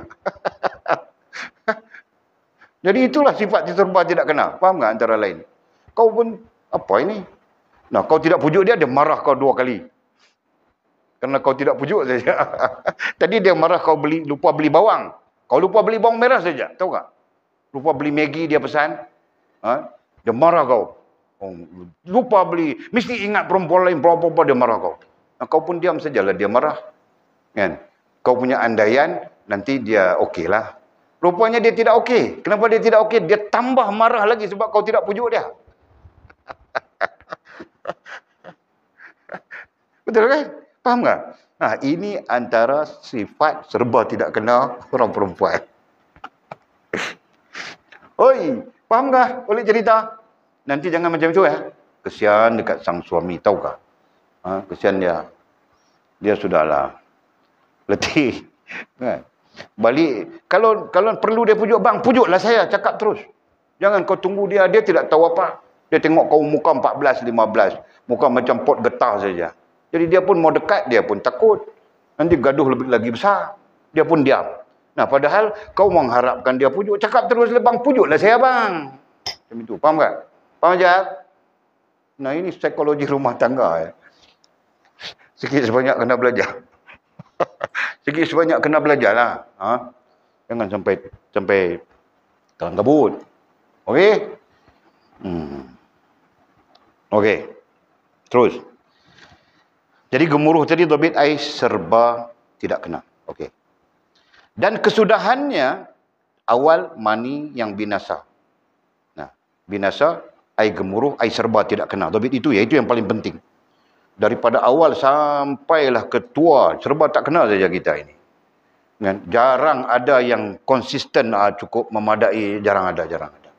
Melainkan orang-orang yang zuhud, orang-orang yang itulah sifat-sifat itu kan. Okey. Dan kesudahannya diri kita, kesudahannya bangkai yang keji. Betul lah. Kesudahan kita adalah bangkai yang keji. Cuma menghormati manusia dipanggil mayat. Ya kan? Mayat adalah istilah penghormatan kepada manusia, tahukah? Dalam Islam ada lagi istilah lebih mulia daripada mayat itu, dipanggil janazah. Nah itu. Faham ya? Itu adalah istilah-istilah memuliakan saja. Kerana dia manusia, sesuai dengan manusiawinya, kita pun panggil dia janazah. Ya. Jadi, atau kita panggilnya mayat dulu. Kita panggil mayat. Ya, mayat. Mayat itu dimuliakan lagi dengan disebut janazah. Hakikatnya mayat dan bangkai sama saja kan? Betul kan? Mayat ialah manusia yang mati. Bangkai ialah binatang yang mati. Betul? Nah, sama sajalah. Istilah itu sama saja. Jadi kita, kesudahan kita macam bangkai saja. Ya, yang keji. Di mana bangkai itu pada dasarnya adalah keji. Keji maksudnya sesuatu yang tidak boleh diterima oleh jiwa. Kan? Sama ada dia busuk kah, sama ada dia apakah yang mempengaruhi jiwa kita untuk tidak menerimanya. Itu maksudnya.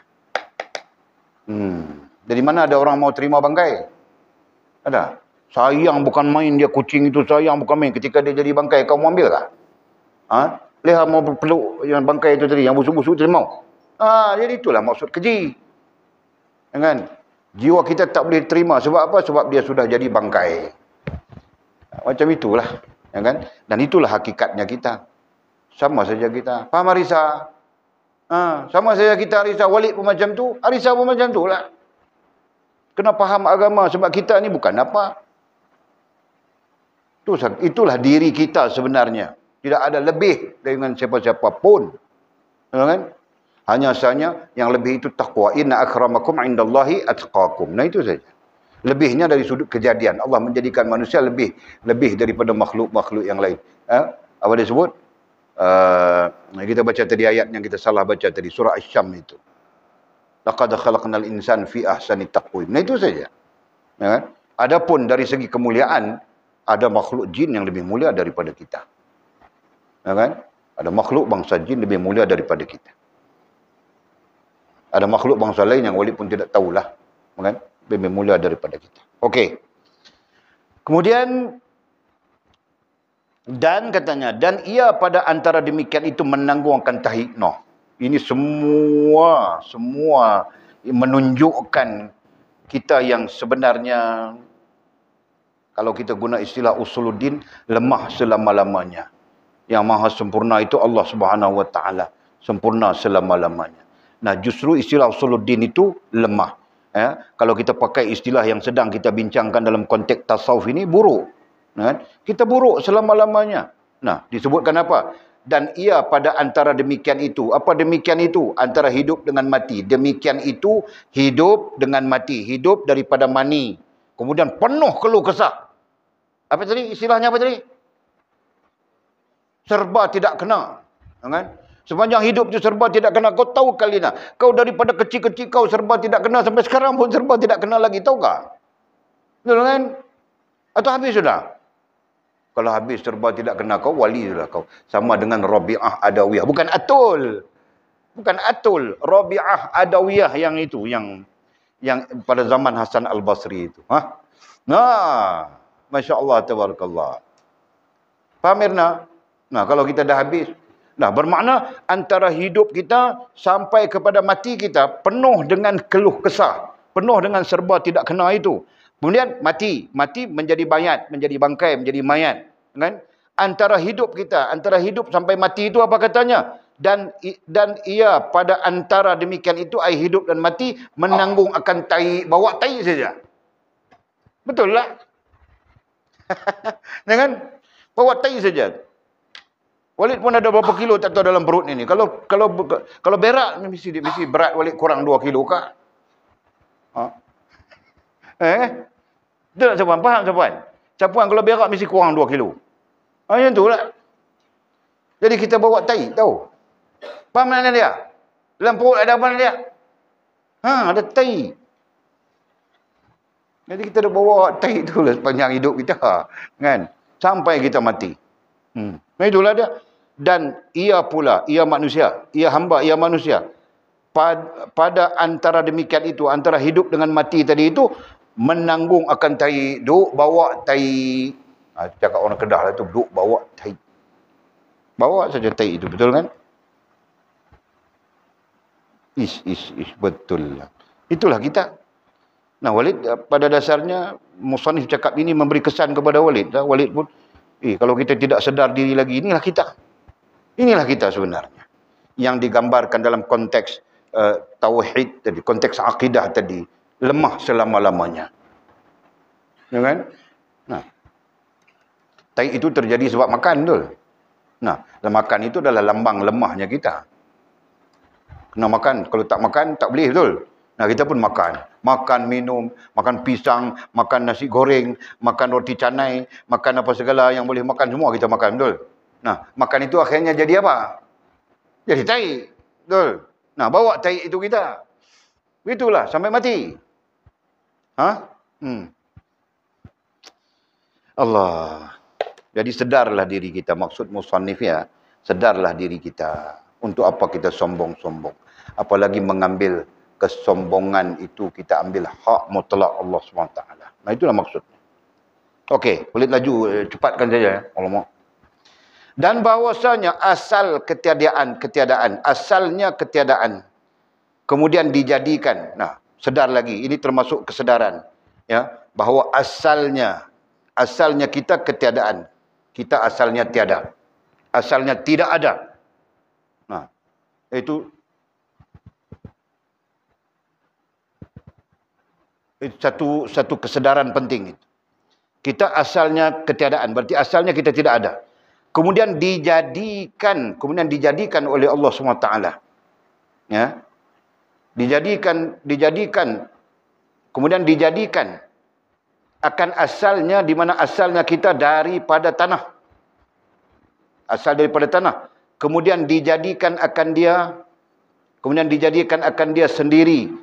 Ya, asal daripada tanah. Kemudian jadi kita akan dia sendiri daripada mani. Nah, yang jadi daripada tanah itu Adam AS, asasnya, puncanya. Ya kan? Kemudian kita ini jadi daripada mani. Yang pada hakikatnya mani itu sendiri pun jadi daripada tanah. Faham tak? Nah, belajar biologi sikit nanti. Ya, kita ada biologi, buku-buku biologi pun ada. Belajarlah. Bagaimana mani itu terjadi? Mani terjadi daripada pemakanan. Ya, katakan kita makan itu daging lembu. Lembu itu makan rumput. Kalau dia tak makan rumput, dia pun mati. Ya kan? Rumput pun tumbuh di tanah. Nah, jadi tetap saja dia akan dia akan berkitaran daripada tanah. Faham tak? Kau makan nasi, mana ada orang makan batu? Ada orang makan batu tak? Tak ada kan? Ada orang makan besi. Dia makan besi. Ada. Makan mana dia? Nasi. Nasi datang daripada padi. Padi tumbuh di tanah. Ada orang makan gandum. Gandum tumbuh di tanah. Betul. Kita makan sayur. Sayur tumbuh di tanah. Kita makan ikan. Ikan yang hidup di atas, di dalam air, di tanah. Nah. Faham tak? Nah, itulah maksud musannif ya. Dalam rangka-rangka menjelaskan kepada kita begitu lemahnya kita. Begitu buruknya kita kalau kita berperangai dengan perangai ini. Ya. Asal daripada tanah, kemudian dijadikan akan dia sendiri daripada mani. Ya. Asalnya tanah. Mani pun dari tanah juga. Kemudian daripada darah, kemudian baru dijadikan darah. Mani kemudian jadi darah. Ini disebut dalam Al-Quran, ya kan? Daripada setitis mani kepada segumpal darah. Darah segumpal daging. Daging dibungkus oleh tulang. Daging membungkus tulang. Itulah disebut dalam Al-Quran itu. Nah, Walid baca saja untuk cepat ya. Kemudian daripada seketul daging dan tiada ada baginya, ya kan? Kemudian baru jadi daging. Jadi seketul daging. Berarti daging itulah membesar. Dalam bahasa biologi dipanggil embrio. Daripada embrio itu akan berkembang menjadi janin. Ya, daripada janin itu barulah berkembang, tumbuh jantungnya, tumbuh. Akhirnya jadi orang macam kau. Macam Walid juga. Ya kan? Nah, begitu. Jadi jangan sombong-sombong. Buat apa mau sombong? Begitu. Guna katanya, dan tiada ada baginya pendengar. Nah, ketika terjadinya kita, berkembangnya kita, bukan ada pendengaran. Ya, tumbuh telinga tapi bukan mendengar pun. Betul? Ha. Kemudian, dan tiada pengetahuan, apalagi pengetahuan ilmu. Apa pun kita tidak ada. Dalilnya, wallahu yakhrajukum min butuni ummahatikum la ta'lamuna syai'a. Keluar daripada perut ibu kita pun kita tidak tahu apa pun. Nah, itu dalilnya. Masya Allah. Itulah Walid, itulah diri Walid dan kita semua. Faham ajar? Kemudian katanya, dan tiada penglihat. Ulang balik. Dan tiada penglihat berarti tidak dapat melihat. Dia dalam bahasa lain tidak dapat melihat artinya buta. Betul? Nah, kita bermula dengan buta lah. Bermula dengan buta, bermula dengan pekak, bermula dengan jahil, tidak tahu apapun. Apa lagi? Dan tiada hidup, bahkan bermula dengan mati. Nah, itu kita belajar sudah dasarnya kan? Di dasar itu kita belajar. Kita bermula dengan mati, kemudian hidup, kemudian mati, kemudian hidup. Dan hujahnya apa? Hujahnya kita ditiupkan roh. Berarti kita hidup pada usia 4 bulan, betul? Nah, usia kita 4 bulan baru hidup. Ditiupkan roh. Sebelum ditiupkan roh berarti kita mati. Jelas ya? Nah. Kemudian katanya apa? Jadi tiada pengetahuan dan tiada penglihat, buta, tiada hidup, bahkan mati, dan tiada kekuatan. Begitu juga tidak ada kekuatan, tidak ada upaya apapun, lemah saja. Lemah. Kan? Itu jam kalau ayah-ayah yang tidak diletakkan Allah dalam hatinya perasaan kasih, perasaan sayang, nah dia buang kita dalam sungai sudah, kasih makan buaya, kasih makan harimau, tahu tak? Ha? Nah, Allah SWT meletakkan perasaan kasih, perasaan sayang pada ayah, pada mak kita, pada ibu kita. Nah, ditatangnya, nangis, bangun dia, bagi susu. Macam-macam perangai kita. Keluh kesah lah itu. Serba tak kena, kan? Nah, itulah Walid cakap serba tak kena tadi. Makan kenyang sudah. Tidur. Tengah-tengah tidur, bangun. Kacau pula. Apa pasal? Kencing. Berak. Tengah buang-buang pampers, tukar-tukar pampers, pegang-pegang pampers, berak atas perut mak, berak atas perut ayah. Nah, kau lah itu. Kan? Boleh jadi tak? Ajar, ingat lagi cerita Ajar kecil-kecil. Walid tak ingat lah. Nah, Walid dramakan sajalah. Mungkin macam itu, mungkin tidak. Kan? Mungkin Hajar dia tak ada masalah apa. Kecil-kecil dia senyum. Dia tak kelang kabut. Tak ada, apa dia panggil? Apa dia panggil? Istilah apa kita tadi? Serba tak kena. Tidak ada serba tak kena Hajar. Dia okey saja. Mungkin kan Hajar? Mana tahu? Okey, terus. Tiada kekuatan ai upaya, lemah. Kemudian dijadikannya baginya segala yang tersebut. Nah, kemudian baru Allah jadikan kepada kita penglihatan, pendengaran, upaya, hidup dan sebagainya. Nah, itu gambaran-gambaran juga menunjukkan kita lemah ya. Nah, masa kita pun dah lewat dah. Masya Allah, sekurang-kurangnya kita dapat sikit sebanyak malam ni sedar diri. Itu kan. Punca-punca kepada sedar diri adalah kita mengetahui asal usul kita. Dan sedarlah itu keadaan kita sebenarnya. Untuk apa kita menyalahi Allah. Ya, untuk apa kita, ya, walaupun kita belajar ini tentang sombong. Ya, implikasi daripada sombong itu adalah menyalahi Allah SWT. Untuk apa? Ya, padahal kita lemah selama-lamanya. Betul? Nah, jadi kembali kita merendahkan diri kita.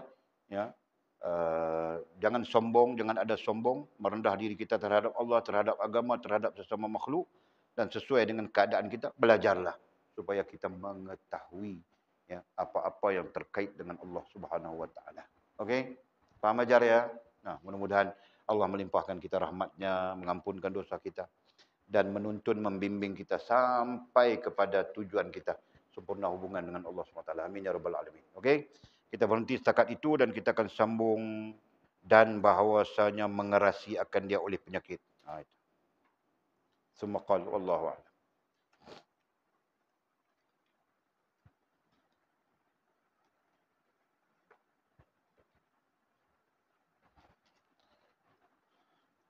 Okey. Terus.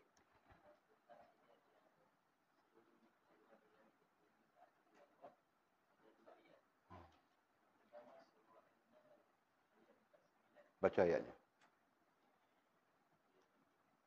Taranum Bayati.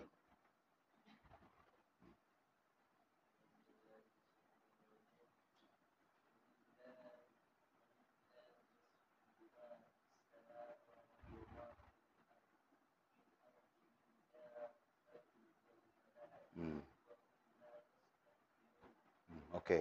Nah, Allah menyebut tentang semua makhluk Allah SWT, termasuk binatang yang melata. Dabbah, itu maknanya binatang yang melata. Semuanya sujud kepada Allah SWT. Nah, itu dalil yang sedang kita bincang tadi. Okey, terus lagi ayat yang kedua. Itu surah apa? Itu surah apa? Surah An-Nahl. Nahli ya. An-Nahli ayat 49. An-Nahli ayat 49. Tulis. Nanti semua orang kena baca, bagi ingat. Okey, yang kedua.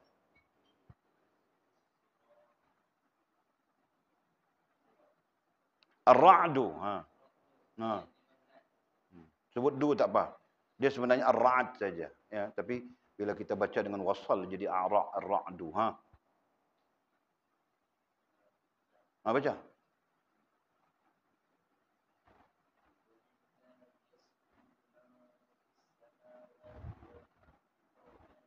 Taw'an wa karha.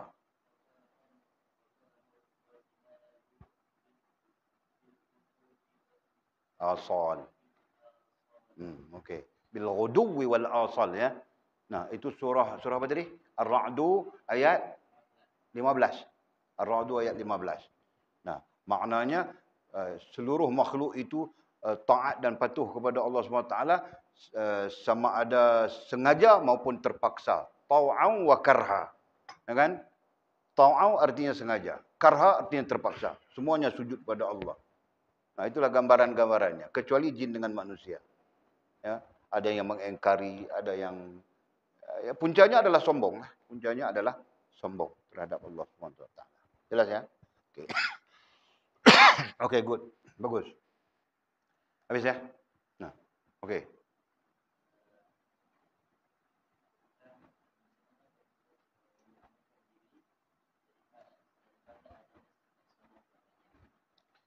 Tentang apa? Mementingkan diri tadi ya. Penting, selfish tadi, mementingkan diri sendiri.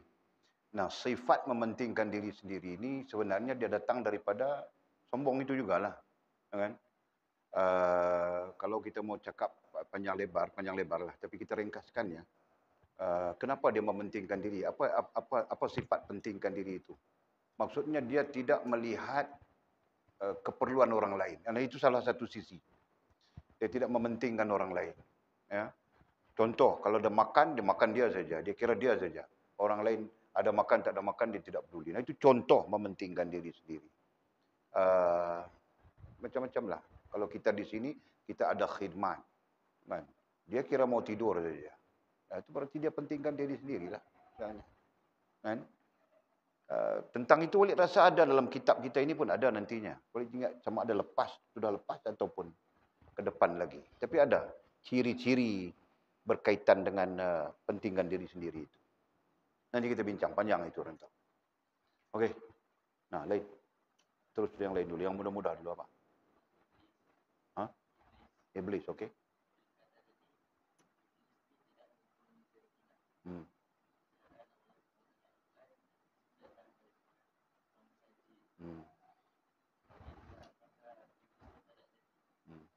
Dia bangsa malaikat. Iblis ini dia bangsa malaikat. Walaupun dia daripada jin dari segi sifatnya saja. Jin dijadikan daripada api, nah iblis pun daripada api. Ya. Puncanya satu, ya, tapi sifat yang berbeza. Malaikat jadi daripada nur. Api, ya api. Nah, itulah Walid dulu pernah mengajar kita ya. Kita andaikan ini apa lilin. Ini lilin ya. Ya. Kemudian ya. Ini api, ya. Nah, nur itu yang andaian, ini andaian ilmiah, ini nur. Yang menyebabkan kita nampak itu, nampak ini, nampak itu nur. Faham ya? Nah, malaikat jadi daripada nur ini. Malaikat dijadikan daripada nur ini. Sedangkan iblis jadi daripada api ini. Jadi daripada api ini. Nah, itu perbezaannya. Okey. Nah, jadi tetap saja dia sebangsa dengan malaikat. pada awalnya ketika namanya Azazil. Ya, ketika namanya Azazil sebangsa saja dia dengan malaikat. Kemudian setelah dia dilaknat, nah itu namanya iblis. Ketika dia dilaknat dengan nama iblis, nah keluar dia daripada sebangsa dengan malaikat itu. Jelas nampak ya? Jadi apabila dia sebangsa dengan malaikat, berarti dia sebenarnya ya malaikat mana ada lelaki perempuannya. Tidak pernah dibincangkan malaikat ada lelaki ada perempuan. Yang dibincangkan malaikat. Ya kan? Mereka tidak ditakdirkan oleh Allah bernafsu. Nah, kalau ia bernafsu, ya sudah tentu dia ada lelaki perempuannya. Nah, sang iblis ini tadi pun ketika sebangsa dengan malaikat tidak ada. Ketika dia keluar daripada sebangsa dengan malaikat kerana kekufurannya, dikekalkan bahawa dia tidak ada itu. Faham ya? Nah, itu ada hadis tentang itu. Nah, jadi sebab itu dia mau berzina macam mana? Kan dia merosakkan kita, dia kacau kita supaya kita saja. Ya, dia kacau-kacau itu, gagaulah, ini can, ini peluang. Nah, kita pun gagau. Nah, kita gagau saja dia tepuk tangan. Aku berjaya menyesat Bani Adam. Itulah perangainya sang iblis. Faham ya? Jadi dia tidak pernah menderhakai Allah SWT selain daripada sujud kepada Nabi Allah Adam AS. Nah, di dalam hadis-hadis yang dibincangkan, walaupun ada hadis lain, ada hadisnya, tapi majoriti hadis menyebut bahawa dia taat dalam hal yang lain. Ya. Cuma dia derhaka dalam hal itu, dan kerana kesombongannya itu menyebabkan, sekalipun ada taat, semuanya tidak berguna. Samalah kita baca tadi hadisnya kan. Kerana ada kesombongan itu, walaupun sisi lain kita ada taat, semuanya tidak berguna. Oh sajalah. Jelas ya? Okey, tentu. Nah, ada soalan.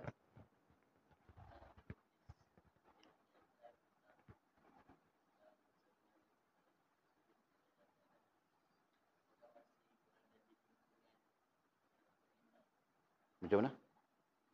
Iblis?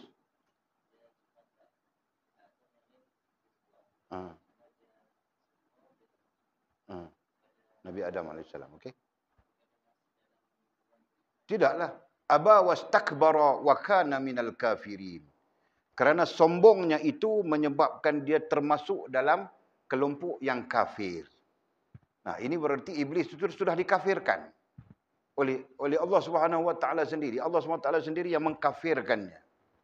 Nah, kenapa Allah mengkafirkannya? Kerana tidak sujud kepada Nabi Adam. Istilahnya tidak sujud. Sedangkan sujud itu perintah Allah. Berarti iblis itu jadi kafir kerana mengingkari perintah Allah Subhanahu Wa Taala. Kenapa dia mengingkari perintah Allah? Kerana kesombongannya. Jadi poin besar yang menyebabkan iblis itu ingkar adalah sombong. Faham tak? Nah, kerana itulah ilmu membincangkan kepada kita bahawa sombong itu punca kepada penyakit-penyakit yang lain. Kerana itu. Jelas? Dia nampak ya? Ada banyak kereta masuk. Kereta apa? Satu kereta tu, satu kereta lagi. Ada parti pun di belakang tu. Wallahualam. Okey, clear? Okey, lain? Ada pertanyaan? Ajar nak tanya apa, Ajar? Ajar belajar tanya Ajar. Walid akan start mengajar bertanya ini, Walid rasa dalam seminggu lagi. Walid sudah sediakan strukturnya. Rantau dengan Lina, Kak Lina ni dah lepas dah. Kurang-kurangnya mereka dah ada kreatif dan kritisnya. Jadi kamu orang saja, yang lain-lain itu belum. Nah, Walid akan bagi kerangkanya. Ya, sila.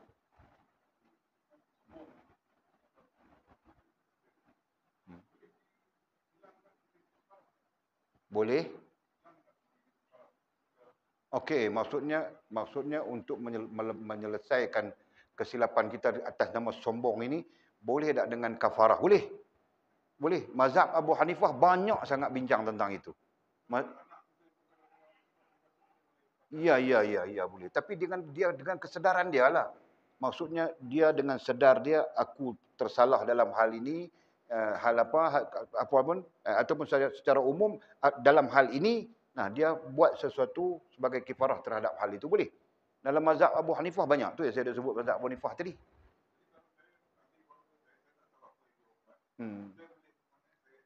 Dia tak boleh. Dia kena individu tu sendiri. Individu tu sendiri. Sebab kalau kita bincang secara ilmiahnya, sifat-sifat ini adalah sifat-sifat nafsi dia panggil. Yang mana individu tu saja yang tahu. Kalau kita buat jadi kebajikan itulah. Tapi fulan tu dia tak tahu, dia tak terkesan kepada dia. Dia macam tu. Dia dalam Abu Hanifah yang paling banyak sampai ya kan. Jenis orang kata apa? Menebus dengan kafarah dengan bagi makan orang. Jadi Abu Hanifah banyak. Nantilah ada kesempatan kita kaji fiqh Abu Hanifah kalau ada kesempatan lah. Kesempatan betul tak lagi ni. Walid nak dengar Lina dengan Rantau 2 kitab ayat-ayat Al-Quran dan hadis berkaitan dengan akidah.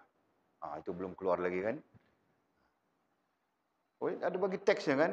Hadis berkaitan dengan akidah. Ayat Al-Quran berkaitan dengan akidah. Dalam tafsir maudhu'i ada kan? Jadi sila takhrij sekurang-kurangnya 30 ayat, 40 ayat. Begitulah. Kalau kau tidak takhrij pun kau boleh membincangkannya. Tapi takhrij lah bagus. Kau keluar daripada sana masuk nota. Keluar sana masuk nota. Ayat ini, ayat ini. Ayat ini berkaitan dengan ini. Ayat ini berkaitan dengan ini. Hadis ini berkaitan dengan ini. Contoh. Ya, silakan.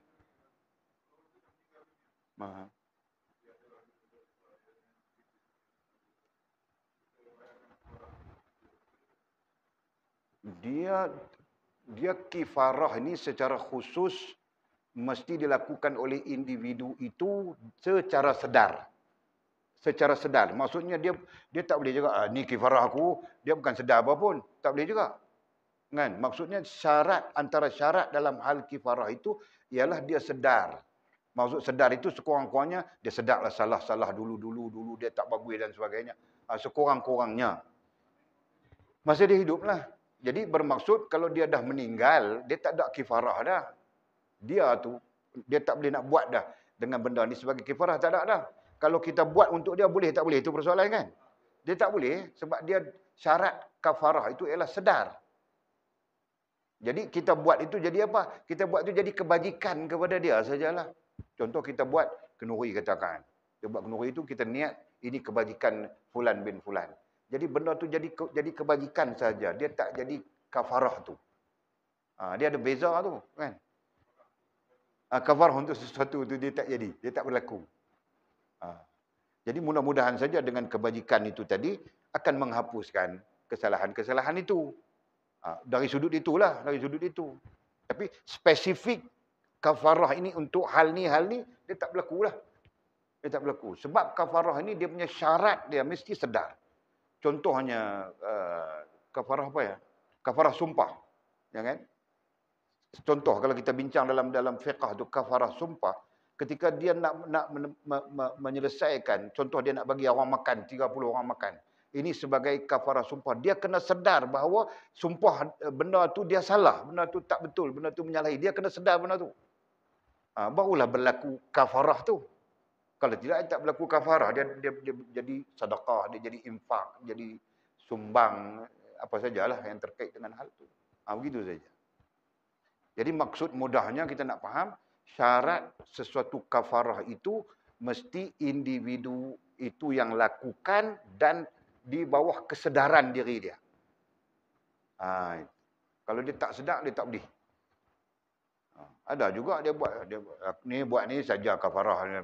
Tapi dia sendiri tak sedar pun kesalahan, kesilapan dia. Dia tak jadi kafarah, jadi kenduri macam tu. Yalah. Itu nak habaq, nak bagi tahu kata syarat utama kepada kafarah sesuatu adalah sedar diri dia. Begitu. Clear lah? Okey, alhamdulillah. Nak tanya apa Makcik? Arisa? Macam nak tanya aja? Bismillahirrahmanirrahim. Alhamdulillah. Wassalatu wassalamu ala Rasulillah. Allahumma iftah lana futuhal arifin warzuqna fahman nabiyyin waj'alna min ibadikas salihin. Allahumma hadina siratikal mustaqim siratal ladzina an'ama Allah minan nabiyyin was-siddiqin wasyuhada'i was-salihin.